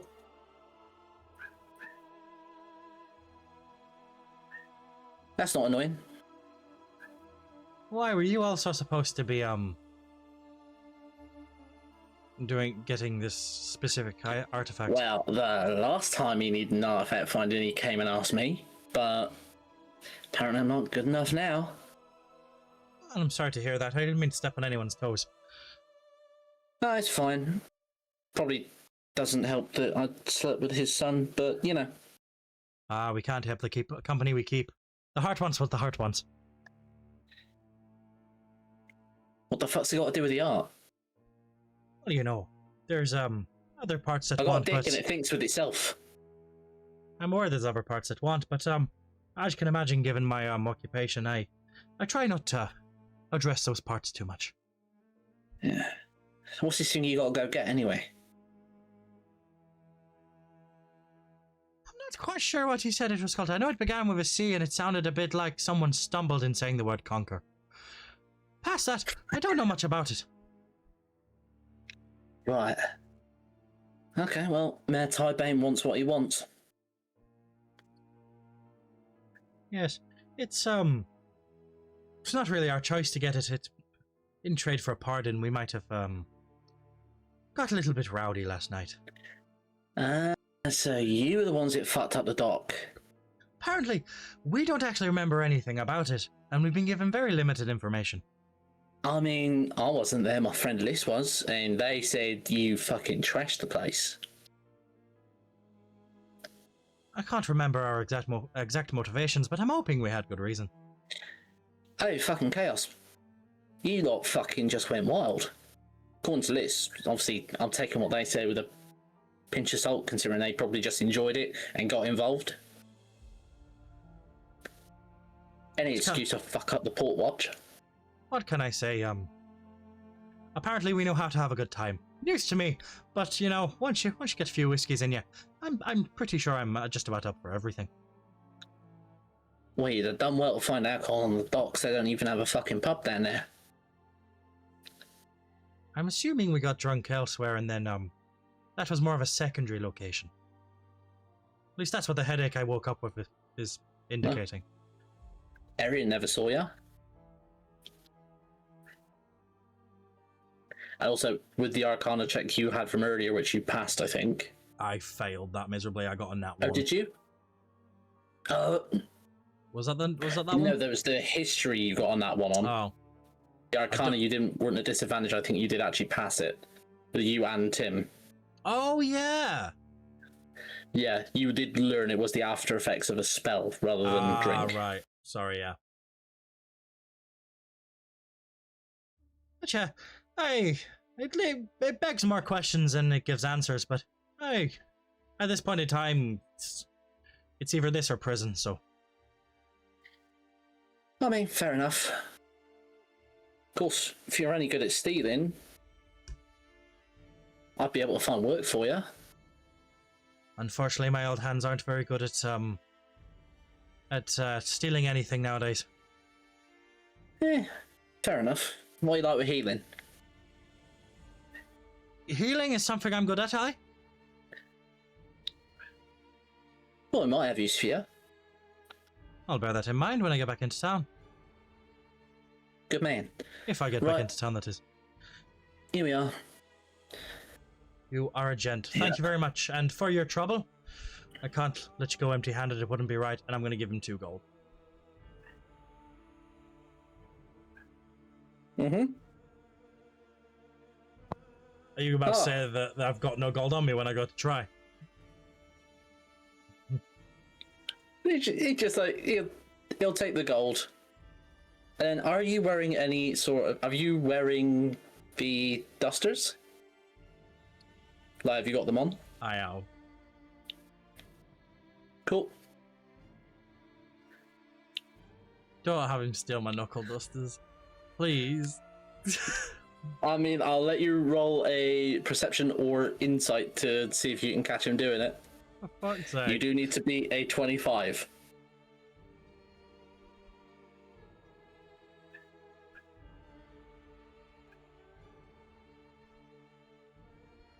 27. Nice! So he does just about get it off your hand and like palm it as he takes the gold. Pleasure doing business. Pleasure. While you're here, I'll take back the knuckle dusters that you helped yourself to. You're better eyes than I thought, old man. The eyes are They good, just it's the hands that are back. shut. Alright, fair enough. Tell you what though, it was a good lift. I never felt it. Yeah, I am a thief by trade. Sure you are, bro. Thank you for all your help. At least I'm a nice one, eh? Aye, could be worse. Alright, good luck. You as well. And like I said, when I Yeah, get back in what's up? town, I will I'll come find you about that healing job. Mm-hmm. Do you head in? I do. Okay. There are a couple of horses stabled in there. There's also a elk stabled in there. Mm-hmm. And then you hear a voice from one of the stalls that says, "And what exactly are you looking for?" Ah, good day. Myself and my party have been tasked with a job to head north. Now I understand that not many carriages will head that way, but I was wondering what cost it would be to get us at least part of the way north towards the mountains up there. None of the carriages from here go north. Well, we'd obviously pay you for your trouble if you did. You want one of my drivers to take you north, despite the fact they do not do so. I mean, I'm sure everyone has a price. That's how business is made, eh? Yeah. And so, as you're looking at this man, he's quite tall. He's got a big like mane of almost like. I'm trying to think what the sort of color would be. It's almost like a fir tree green. Ooh. A big beard. He's got just like workers' clothes on. And as he opens kind of like the door to the stall he was in, it's not a man, it's a centaur. Oh. I'm sure I could ride him up north. I couldn't help myself. Roll for initiative if you want to try. No. No.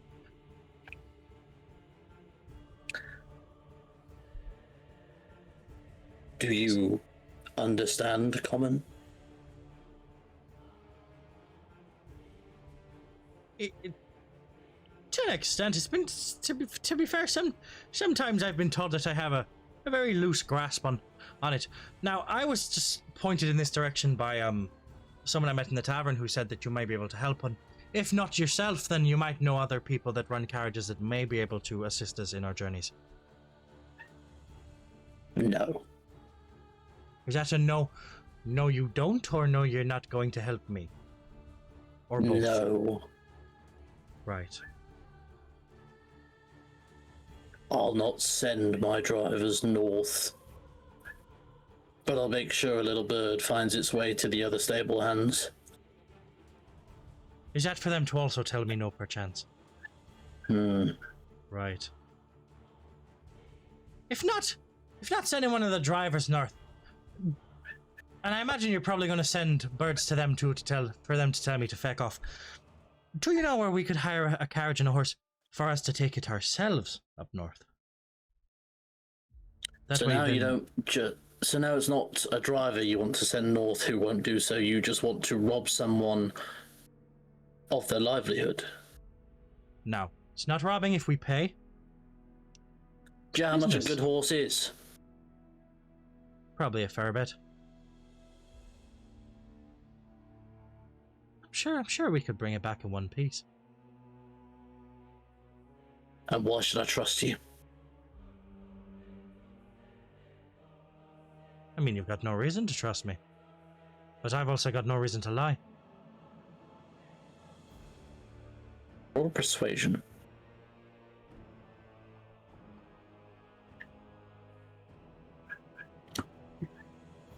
22. So close. As he just leans in and just goes, I don't know you from Adam, and he's been barred twice. So why should I deal with the likes of you for 2 good horses and a carriage? Have you got the 1,000 gold that'll cost me if it doesn't return? Do you think carriages are easy to come by? I'd have to get one built.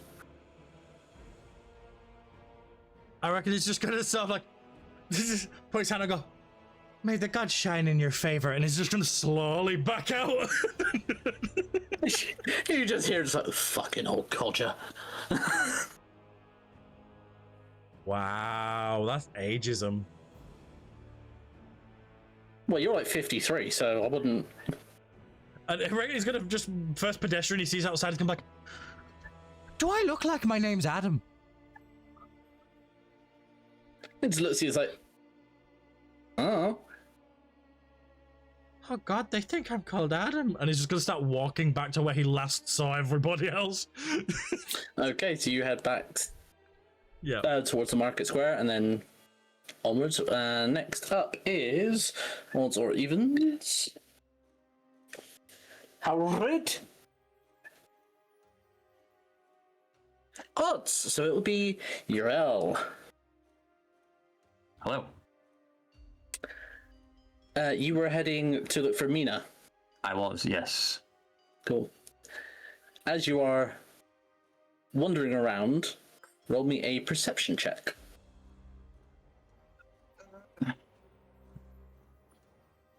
That is a 14.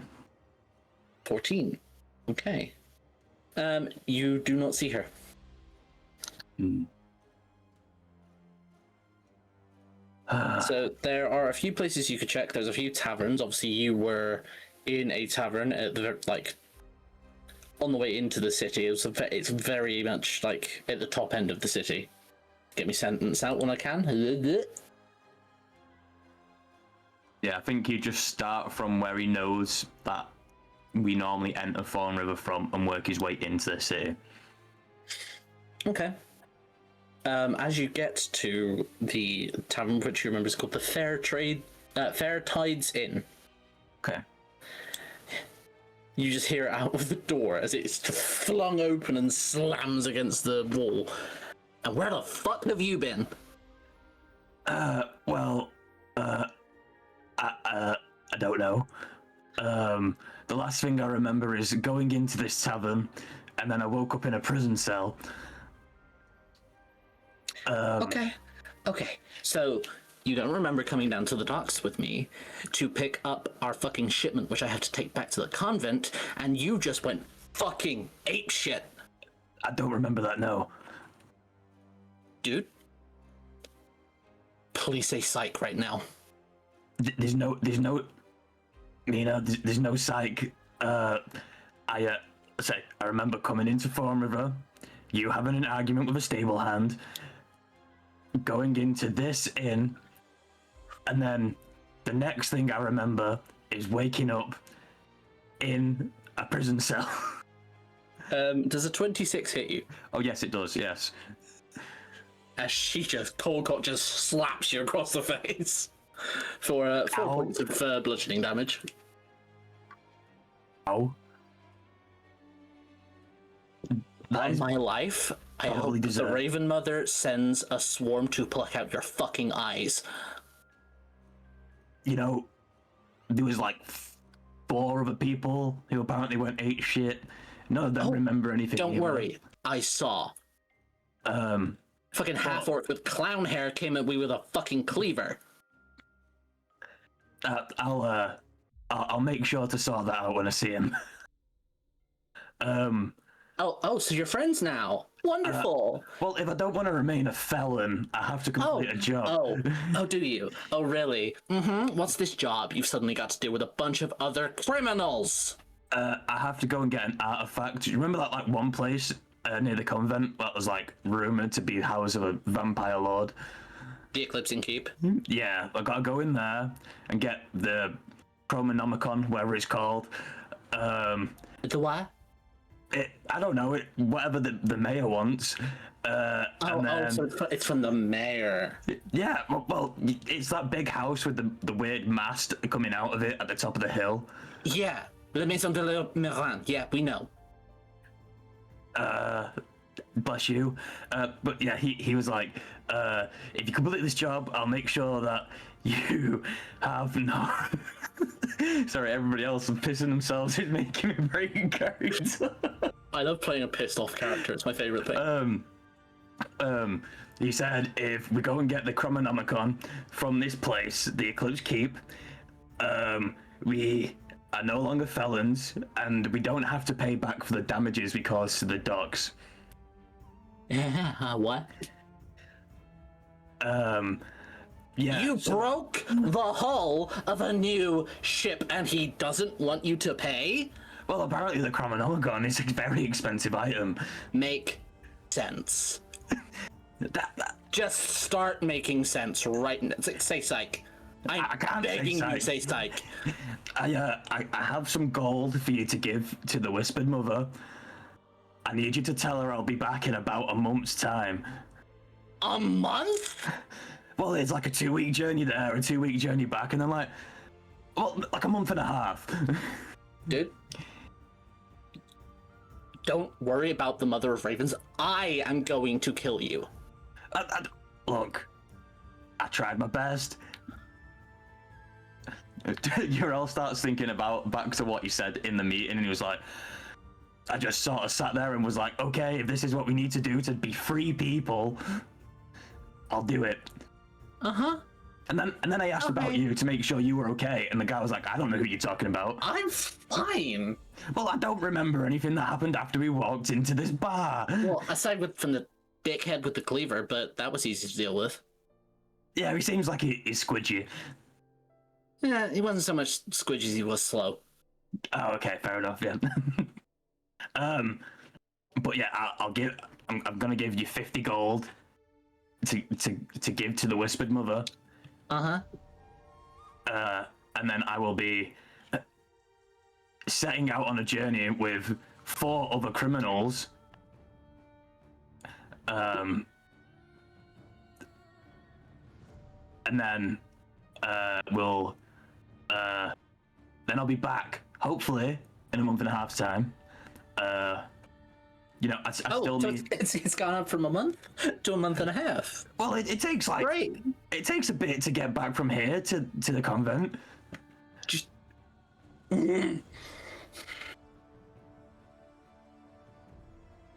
Prove that you're not fucking me around right now. I swear on the Mother of Ravens that I'm not fucking around. I want your fucking religious bullshit right now. I want proof. Cold hard evidence, like on paper.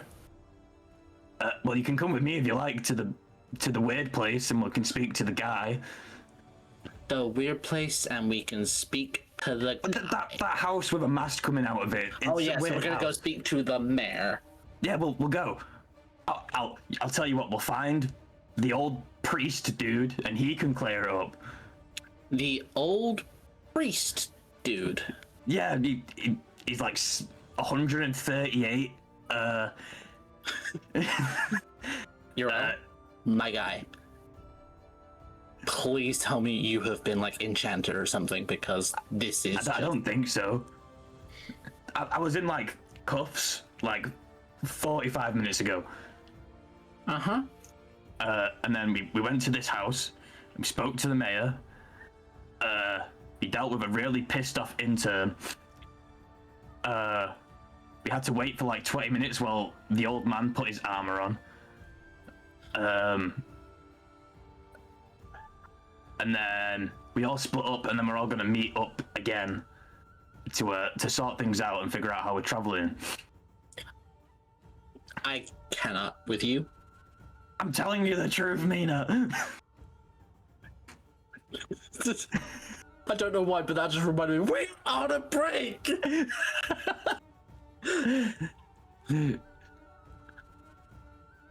Okay. So let me get this straight, if possible.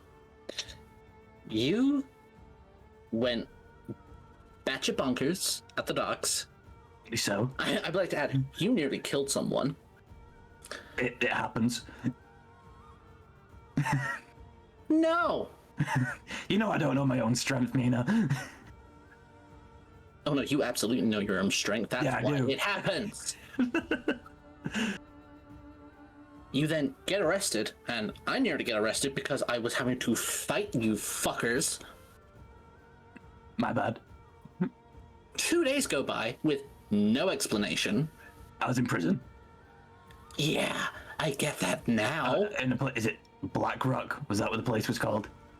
So you weren't just in jail, you were in the prison. Yeah. Okay, that's worse. We met a murderer called Uriel in there.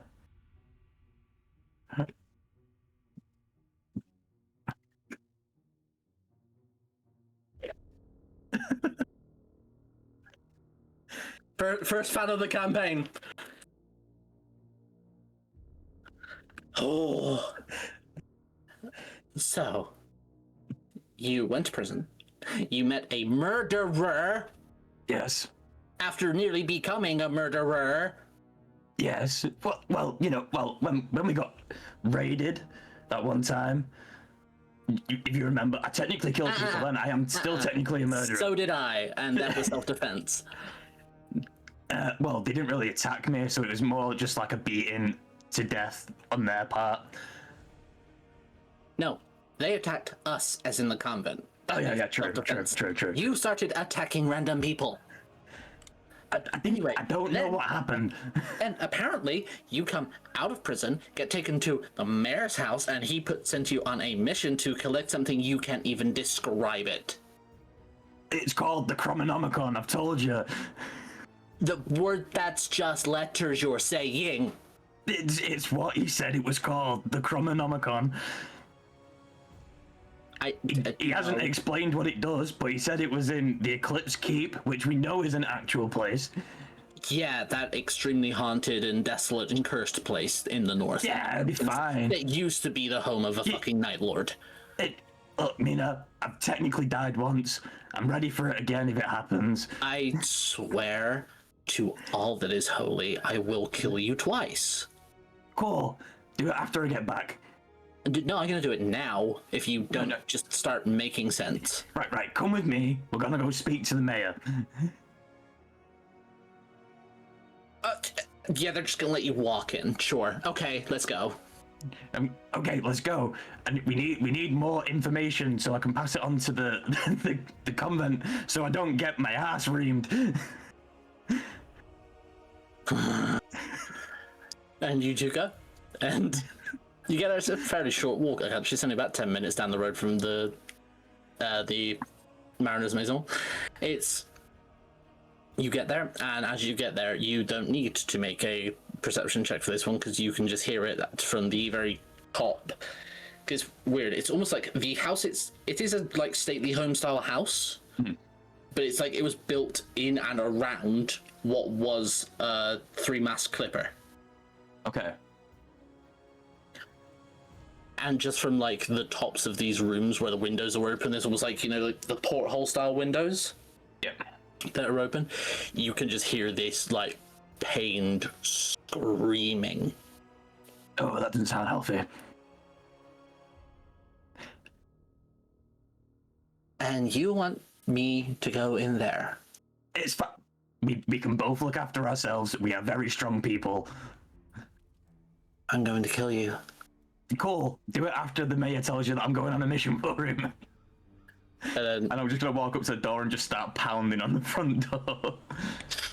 you do that. It opens, and it is the same red-headed dwarf that was dealing with you earlier. So, you. Yes. Okay. Long story short, I am part of the Convent of the Silent Sisters. For me to take this leave of absence from our monastic duties, I need you to convey our mission over to the wonderful, scary woman to my side here, so she can go back and tell the head of the convent that I will be gone. Okay. And he just like reaches into a back pocket and pulls out a like rolled up scroll and hands it to her. It's like, by the decree of Mayor Kerwin Tidebane, your friend and 4 others have been asked to perform a duty to him and the city by collecting a artifact from the Eclipsing Keep, should it actually be where it lies. My father is very particular about paperwork. It's just this. I told you. I want to kill you more now that I know you're right. Well, you should have believed me in the first place, and then you'd only have to want to kill me that one time. I'm gonna say it ain't just gonna be one time. It'll be multiple times. I'll have them bring you back until I'm done. It's fine. So he has to go. If he doesn't want to be considered a criminal, yes. See? I might be stupid, but we have to go and get the Chromonomicon from the Eclipse Keep, and then we're free humans. That's not what it's called. I'm close though, right? Chronolometer. Close enough. No. Look, Just like half go. the word was correct. The second go. half of the word was incorrect. Just go and fetch the damn artifact for my father. I am sick of having to deal with his obsessions. Especially when there's other things, as you can probably hear, going on that need attention. Yeah, it doesn't sound healthy whatever's going on up there. It's not, but it's also not your business. I wasn't asking, I was just saying, I was just stating a fact. And I'm just gonna grab me in her shoulder and turn her around and turn around with her and start walking out. You just hear, like, from back in the door, you just hear, yes! And he's just like, yes, my lord and master, as he shuts the door. So, please, Mina, tell the Whispered Mother I will be back when I have done my duty to not be a felon. Okay.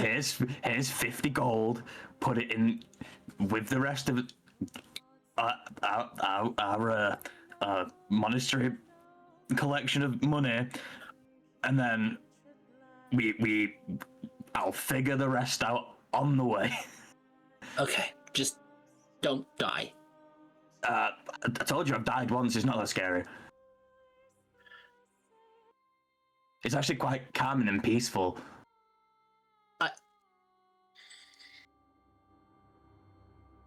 Okay, if you're going to die, please make sure they make it painful. Yeah, well, you know me, never do anything by half. Whatever, I'm gonna go. And then Urel's just gonna sit down cross-legged outside this place because this is the last place he saw everybody. So he's just gonna sit outside the mayor's house and just wait. Okay, and from there we'll finally cut to Tim. Oh, Christ. Yeah, hi. The Cliffside Hide is a lot deeper into the city. You have to go up to where the city itself is built on like levels. Okay, it's like cut into the cliff face as you go down to the port. Because of that, you've got a lot of like outhouses and warehouses and things like forges that are just kind of like excavated caves more than they are actual buildings. And as you come along, you kind of come up round, and as you look down, you can see like all the port dock houses. As you look down, as you come around this curved pathway, and at the end of it, it just looks like a ramshackle hut, front wall and windows that are boarded up and door. I go up to the door and see it's open. It is locked. I gently rap on the door. You do, and it's opened, and it's... Well, thank fuck for that. Let me in. It's been a day. You're sure you're not bringing any more heat? Not right now. Okay. Right, come on in. And Nathaniel opens the door for you. As soon as we're in and the door is closed, I just give him a bear hug. It's okay. Can you put me down? You're crushing me. Yes, I'll put you down. Sorry. I'm a felon. No shit, Sherlock. But I don't know what happened. We went down to see if I could get a charter to get across the Miss Mara Isles, and then you just went fucking batshit insane on me. Oh, I've not injured you, did I? Not me. You took a chunk out of Doris. Oh God, no. Uh-huh. Oh no. She's real hurt. How bad is she? And he, like, takes the crossbow off his back, and you can just see there's a chunk out of the stock. Oh, darling, I'm so sorry. You better apologize. Yes. And you decided to make off with your bounties? You didn't cash in? Oh. Yes. I have everything still. Can we cash in now? Sure you can. I've already cashed in my end for gut shot, and you can just see as you turn, mounted along the far wall is the arm. Are the fingers still positioned? Yeah. Yep, excellent. Oh, wonderful. Right, well, let me go claim my bounties, and then we shall, I'll tell you what's about to happen. And we'll go from there. Let's go claim my bounties. You do. And there's a few people kind of milling around. The two who seem to be at the business end of things, well, sorry, three. There is one very unassuming looking human with his hood up and a bow on his back, and the other two are a pair of bickering half-elves, one of which is just balancing a dagger on his finger, and then the other is looking a lot more stern with a row of knives along her belt. Are we queued up? There's not much of a queue. There's one person in front of you that claims their bounty as a minotaur. You can just still see the blood that's sticking to his horns. Yeah. Which one do you pick? Let's go with the two bickering halves. Yeah. Which one do you want, the male or the female presenting? Fan presenting. Fan presenting. And you walk up to her. She is about 5'3", but she has a look that could basically power word kill you. Mm-hmm. And she just turns. It's just these like bluest blue eyes possible. Hairs that in a very like sheer bob, but you see her hands are calloused. Like she is very much worked with her hands. You can see almost like where the indents of her two favorite blades would sit, because she is that proficient with what she does. Yeah. She looks and she goes, "Cashing in?" I am, yes, if that's at all possible. Mm-hmm. And I bring out Gut Shot's Oracle card. You're the other half of the bounty. Yes, I am. Hello. Impressive. He was substandard, but Interesting. And puts back, and then just turns, opens the chest, and pulls out just a giant coin. It's got 500 gold in it. Doki. And bear in mind, that's half. That's half, yes. Remember, I had one other bounty, didn't I? Did I have no bounty? There's one that you'd already cashed in. Yeah, already cashed in. Yeah, And that's fine. Butcher was cashed in by Nathaniel. Yeah. I don't suppose you've seen any other members of the Steel Drake? Not that I'm aware of. Do you have any more information? Just one new addition to the crew. Oh, yes? Name's Cutter. Cutter. I don't have much else. Any identifying information for them? We aren't sure. Only that they seem to use some sort of elemental magic with their weapons.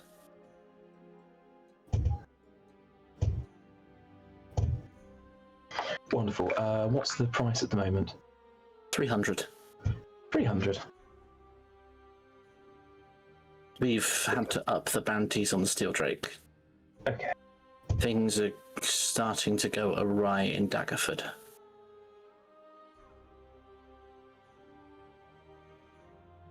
Understood. I should keep an eye out for them, and look forward to catching the bounty on this weakling anytime soon.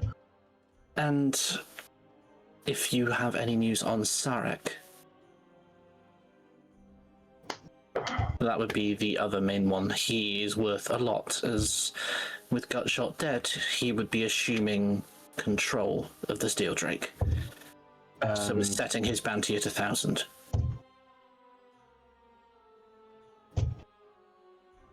I haven't got any information right now, but should I find any, I shall let you know forthwith. Thank you for this. It's been most appreciated. And thank you for dispatching them. Of course. It is what one does.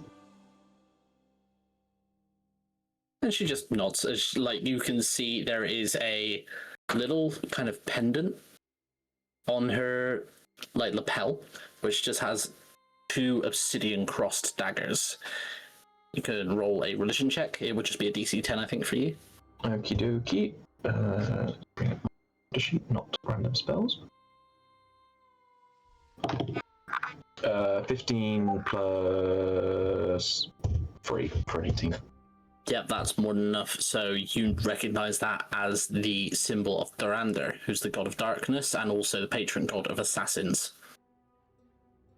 Ah. And Branda be with you in your coming hunts. And just looks at you and goes, "May the Raven Mother guide your way." Of course. Have a lovely day. And she just nods. And then you just hear the other ones go, "Oh, sister, you should stop flirting with the clientele. I will kill you 3 times.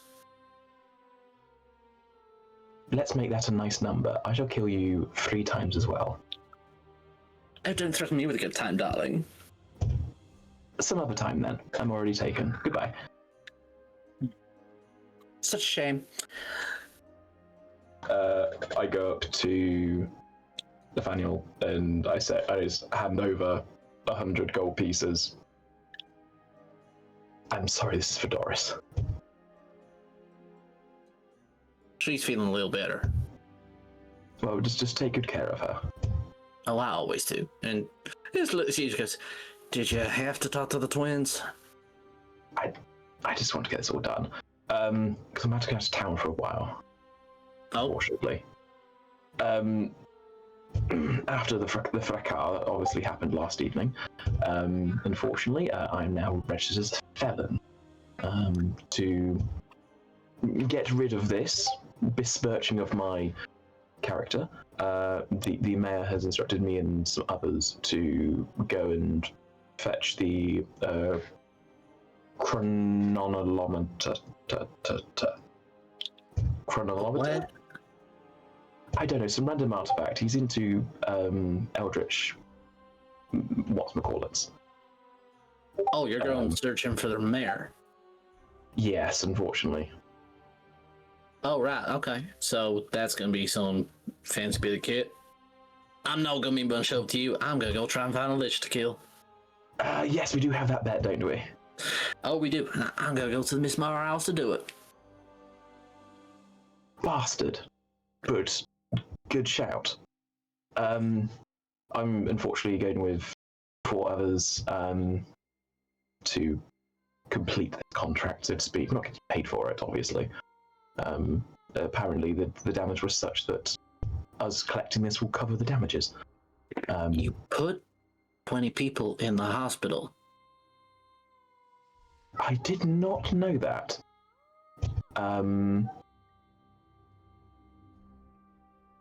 Some Some old fella decided to take a punch at me. That was a mistake. Oh, what happened to him? What did you do to him? You didn't do anything awful to him, did you? I shot him in the shoulder. Oh, that's fair. He had some sort of writing on his dusters, too. Oh, people writing things on their weaponry is so déclassé. I mean, hey, lad, fair play for an old fella to have brass knuckles, but I mean, you know, there's one way to greet death. And that's with customized weaponry. I'll take that. But yeah, I'll go find a chart. You stay safe, and Yes. I'll see you when I next see you. Yes, and look after yourself. Look after Doris. And if you complete our bet, you will no count recount with this to me down the line. I'll bring you the phylactery as a gift. Oh, speaking of, and he pulls out a hip flask and hands it to you. Oh, you shouldn't have. I mean, yours was empty, right? I unscrew it and have a quick sniff. It is cheap whiskey. I shall hold on to this for when we next Better. meet. Right, and he just holds out a hand to shake. I just grab his forearm and give him a bit of a call, yeah. Yeah. Fair winds, friend. May the road rise to greet you. And the wind be ever at your back. On and on. I see you then. And he'll head down to the port, leaving you to your devices. I will head off to try and find Fen and Oris.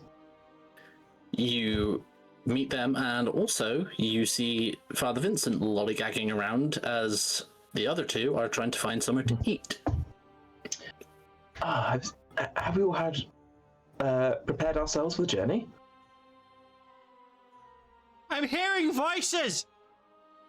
Jesus Christ, fucking. I just lean over to Fen. Is he okay? I mean, they both look quite depressed, to be honest, but one's elderly and screaming, unfortunately. Well, Arisius couldn't get what he wanted at the Enchanters, and I managed to come out with something experimental. And I think Father Vincent was on about ice cream?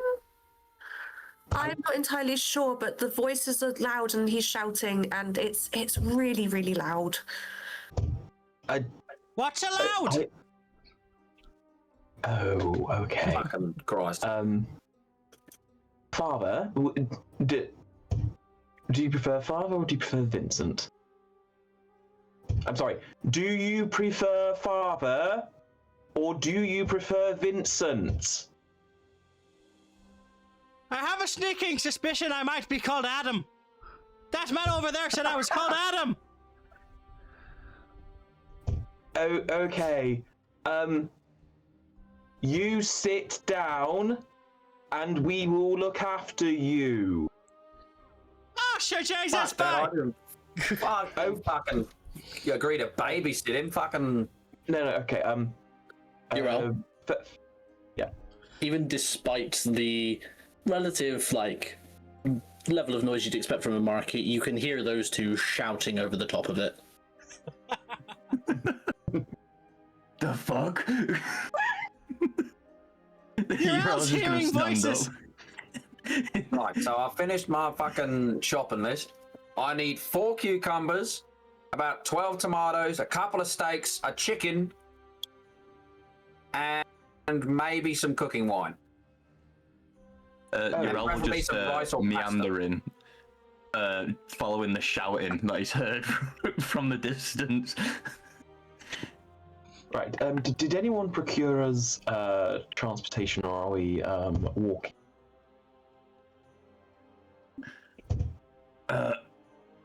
We could ask my friend Mina, but I feel like she will.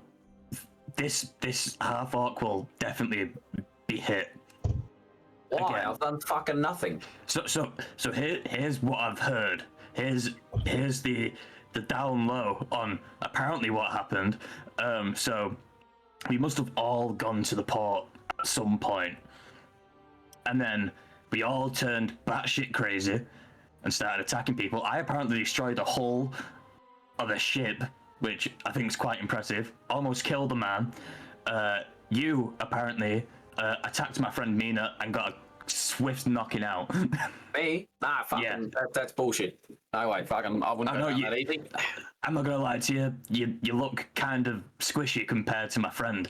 You walked like you had a fucking problem with your fucking ring piece, mate, earlier. You done fucking like 50,000 squats and walked like you fucking jelly. Gentlemen, Oresus, let Uriel finish his story, and then we can compare cock sizes afterwards. Fuck. Okay? I'd win.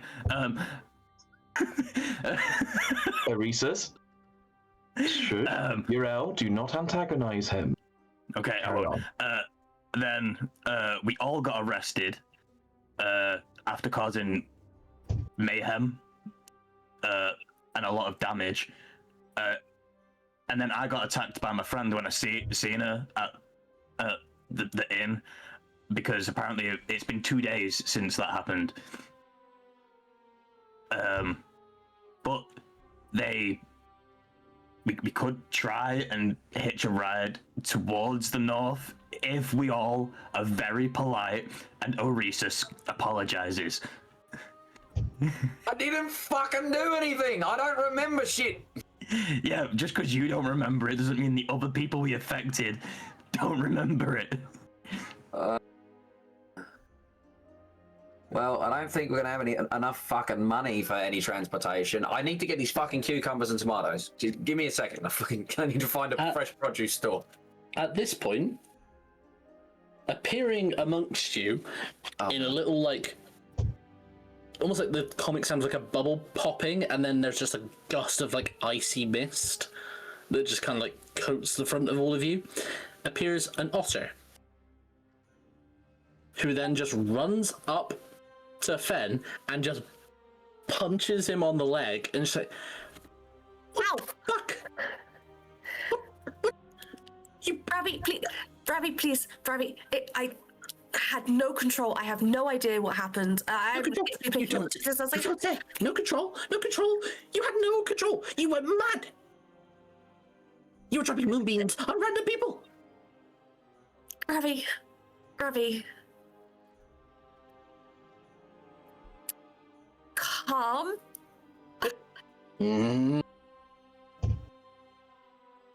You. Why are you hanging around with the other felons? Because I sort of had to sign a contract, so that I wouldn't be stuck in the prison for the rest of my life, because we kind of have a hag that we need to go after. So if I go and do this thing and then come back, No, I've been searching for it, but it's hard to search when your fucking detective partner runs away to people. At this point, the other four roll a nature check, because I'm almost certain none of you have ever seen a creature like this. The voices are getting worse. I can hear an otter speaking. I was gonna say, is that a fucking talking otter?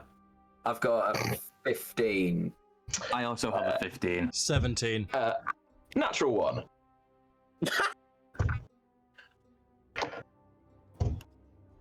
Did we get drugged in that prison?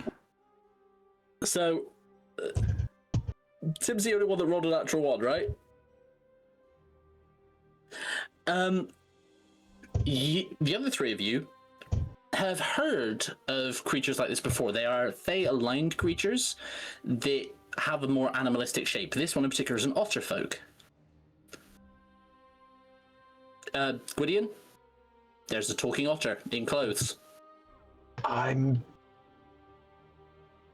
just looking, and I'm not even gonna start questioning it after the last 48 hours. Valid.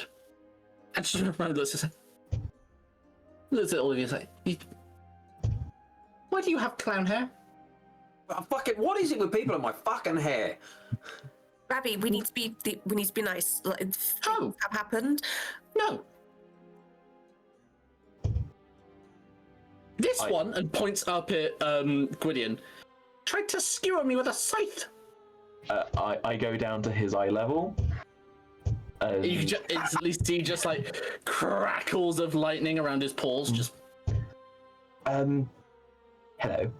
I'm aware I might have caused you some potential harm, and for that I would like to apologize. Like your friend here, we were not in the right mind. I would like to apologize. And I hold out a finger to shake his paw. he's like, I just like narrows his eyes and looks back up at Fen. He's the nice one.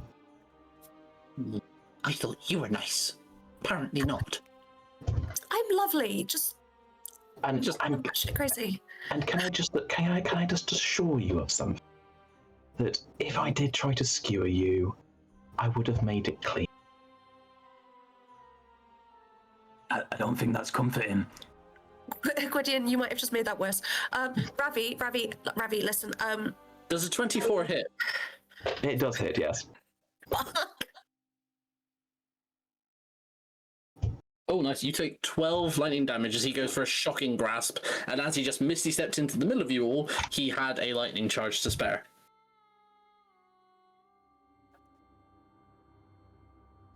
That is entirely fair.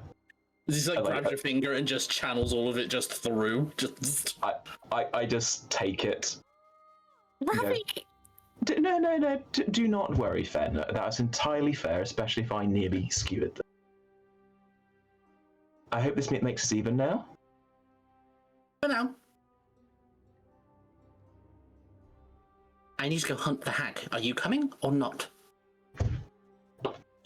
If you want me to go and hunt the hag, then I need to be free, which means I need to do this first, otherwise I'm going to get put back in that awful prison, and then there'll literally be no way. There wasn't even a door, Ravi. I couldn't get out. There was no way out. I've been in there for 2 days, completely locked in, and like this, I woke up, and then it was just madness, and I don't know what to do, and I just need to be free, you know? I need to get this freedom.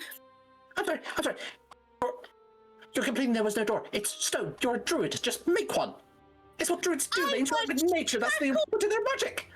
Ravi, I was shackled so that I could, the magic, I felt like I was growing back my finger. It fucking hurt. All right, I couldn't use the magic. I tried to mend Gwydion's top, and it just wouldn't mend. It just hurt, and like I couldn't use any of my magic at all. There was just like a purple thing in the sky, and then there was this really horrible looking man who could use his magic, but he didn't fucking want to get out of there. He just, the ghosts will come and get you when they want to get you. I didn't have a fucking choice, Ravi.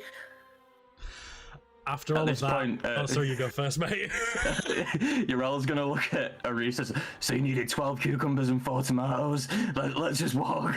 I reckon Vincent's gonna stand there and be like, well, there's no need to shout. I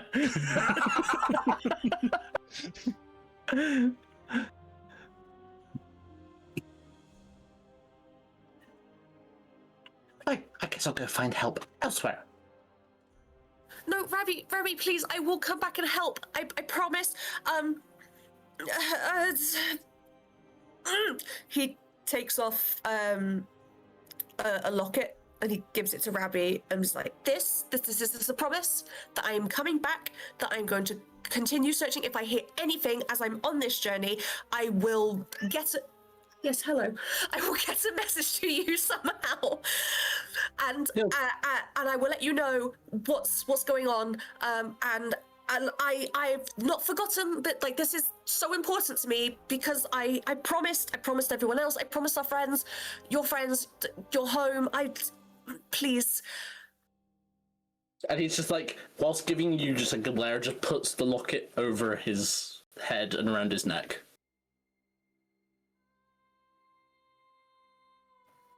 You can keep glaring at me all you want, Ravi, but you know my word is good. Mm-hmm. Fine. Thank you. I guess I'll go and find someone else to help for now, then.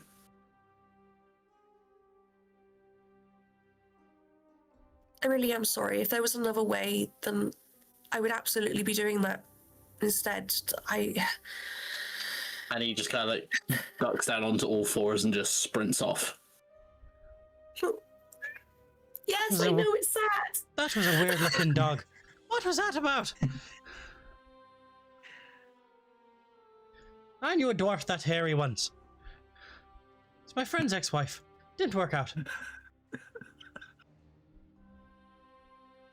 But yeah, so other than gathering supplies, what do you want to do now?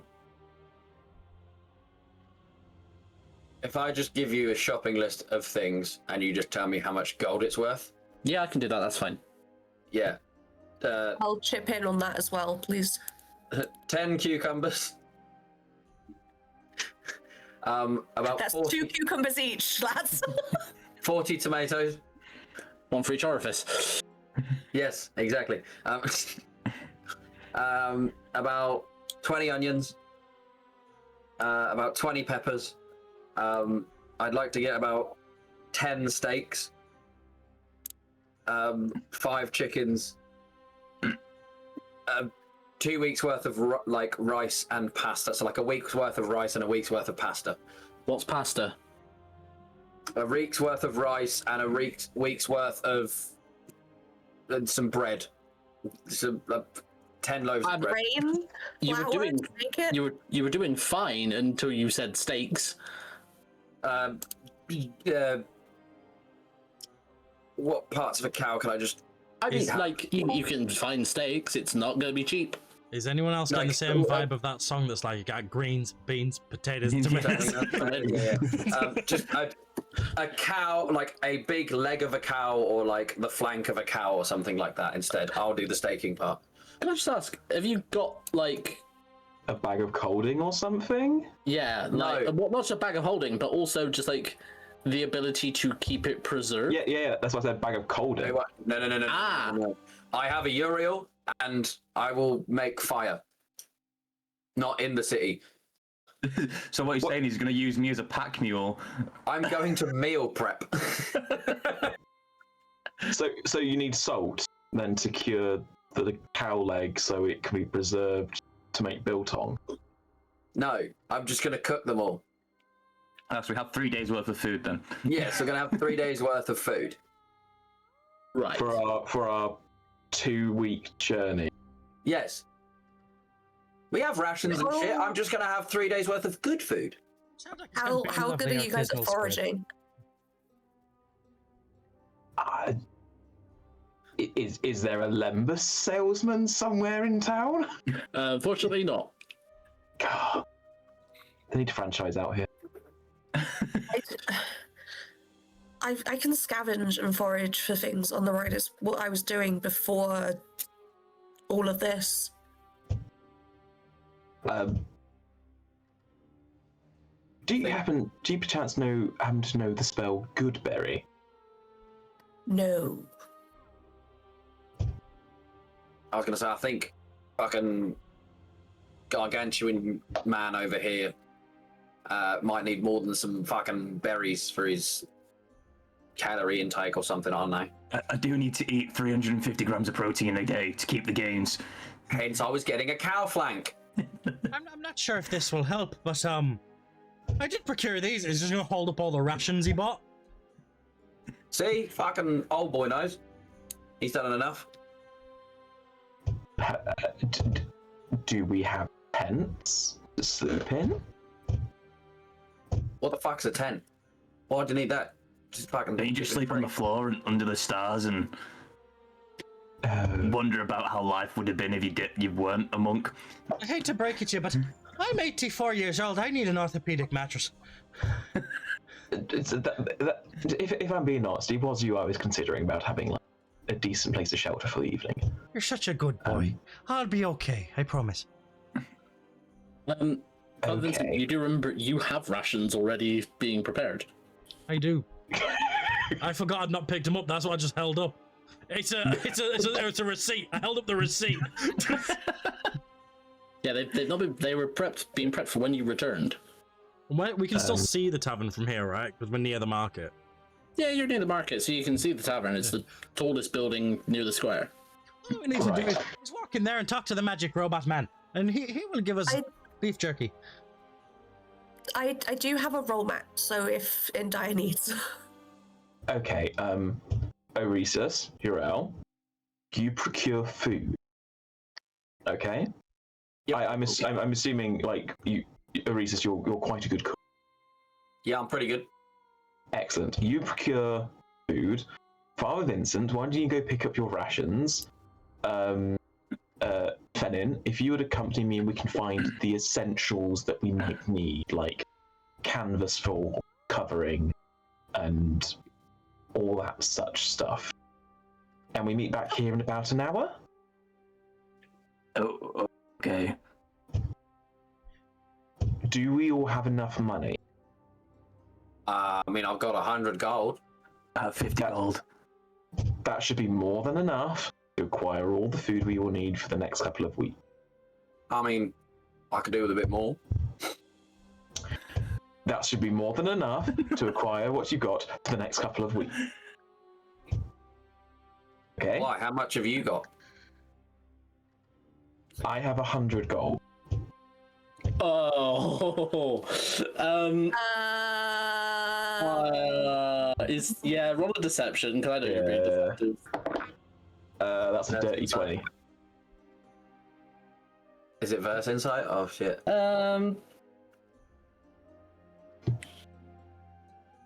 Do you actually have any reason to doubt him? I fucking ask him for money. Do we have enough? Why have you got fucking more? No, he's just saying you're the one that's begging for more money. I'll have you realize. Yeah, you're the one that is scrounging for more gold. Yeah, because you want to go and get your weapon enchanted. No, don't test me. That's exactly what you want. Nothing to do with that. Nothing to do with that at all. Nothing to do with that at all. My ass. So no, I would actually. I'm gonna say with that dirty 20, there is no insight check because I don't think you realistically have a reason. If anything, he should be inciting you for why you want more. I have a question. So you go first. I can't remember if I think we discussed about Fen's natural insight into knowing whether people are lying. We did. I can't remember what we agreed on, but I would say probably you would have.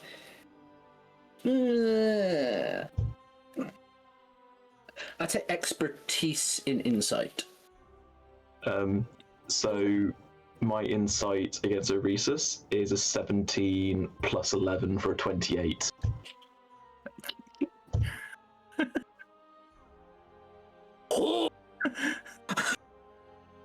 Lay bare your secrets, knave. That that is nearly the highest check that is listed in the game. What the unholy fuck? And that's on a 17. I don't even have anything that's an +8. I'm not sure you have a high enough persuasion to beat that. No. My persuasion's +1. While Zach has an existential crisis, can I ask an above table question as well? Because obviously we did the one shot and we agreed that wasn't staying in. So I took the pitchfork off that I got during that, as well as the modifiers to my Warhammer. Because D&D Beyond and stuff like that normally starts with around 10 gold. Are we starting with that 10 gold as well as the 100? Okay, in that case, I reckon I will let Zach go first because I feel like he's about to cry in happiness. I just remembered something. That's an evil smile going on there. Is either an item or an ability. Yeah, it's an item. Wait, I'm just trying to think.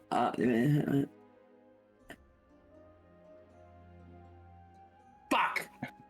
There's no magic. Damn it. No, they're just naturally doing it. I thought I had a way out there for a second. I didn't. They're not doing it magically. I will put my hand on Oresus's shoulder. How much extra gold do you need, lad?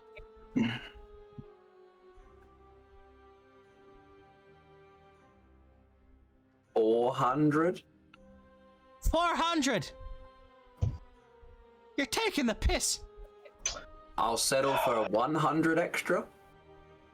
Well, I was going to give you it, but now I don't know if I want to. Oh, for fuck's sake! I- I don't know who's more annoying, the last people I was with or you guys. Odysseus, what do you need the money for? Who? What do you need the money for? I give him a withering Paddington stare. He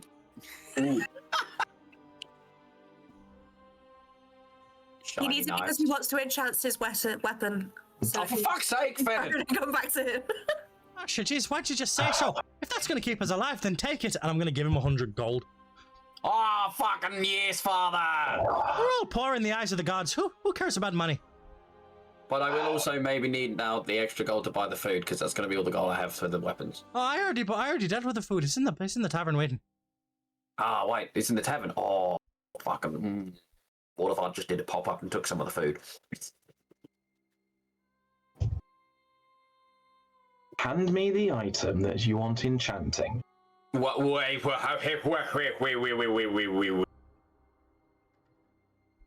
Why? It's my fucking knife. Do you want it enchanting? Yes. Hand it over. Why? Why? Can you enchant it? I have the funds to. Hand it over. So you do have more money, you fuck! I didn't say I didn't have enough money. Hand it over. Reese, you're not winning this argument, my friend. Just give him the blade. So does I that will mean I come get my with you. gold back? Yeah, have Yes, it all and back. you give the gold back to the Vincent to hand me over the knife. I will go with you. It's my knife. I don't fucking give it to no one. So, Very well. Fen and Oresis will come with me and we'll go get your blade enchanted. so there, like I said before, there are 3 places you can go, which is he got his price from the Armored Admiral. There's also the mage who owns a bookshop.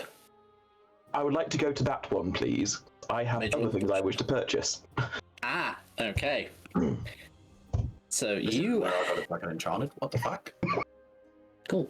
So you head slightly out from like from the market down a side road until you come to a rather unassuming building called The Last Page. Open the door, invite Fennin and Oresis in first. I would say I Thank was you. also coming with you. Wow. Sorry. Oh, Puppets as well. Everyone come along. I might as well, like, if everyone's coming. Urel's just sort of stood there in the market like, where did everybody go? Aresis appears, panting. Come on, you fucking... I got told to do one thing and then everybody disappeared when he said not to do it. Come drag Uriel.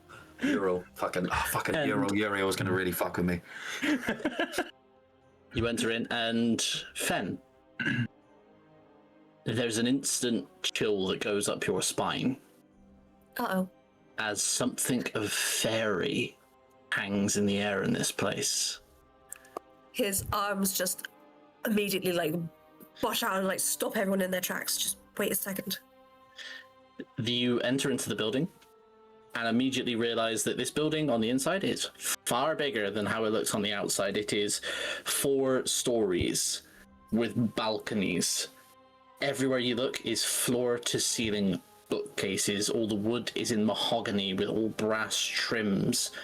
Long communal tables stacked with scrolls and books. Here and there, mage hands move things down passageways and up thoroughfares. And little globes of green witchlight hang throughout the space, bathing it in a cool light. The magic in here, Fen, is part terrestrial, so part belongs to this plane, part fey. It's incredibly strong fairy magic that is woven into this, and also something else, something darker and slightly more sinister that seems to be holding on. Tread lightly. This space is... the magic is not good, to put it lightly. I would like to say, as Vincent hears the words tread lightly, he accidentally clumsily walks into a table. And it's like, with how big this space is, it echoes loud. Somebody drop some pots and pans. Just- Oh no, Grandad fell over again. Hybridge wants to go, fool of a took. I've Why are we fallen, here in a and I can't get up. fucking library? Urel just grabs him and goes, "Come on, old Todger, we've got this." Oh, Todger. Wow. You keep your hands to yourself, lad. Jackie boy. Why We're have we not in come to a church fucking now. library? Because books hold magic and power. And round one of the corners, Fen. I don't think you've ever had to encounter one when you were in the Feywild, but you've heard enough of what a displacer beast is. As one stalks between the tables from one of the long corridors towards you, baleful pink-white eyes, and a low guttural growl.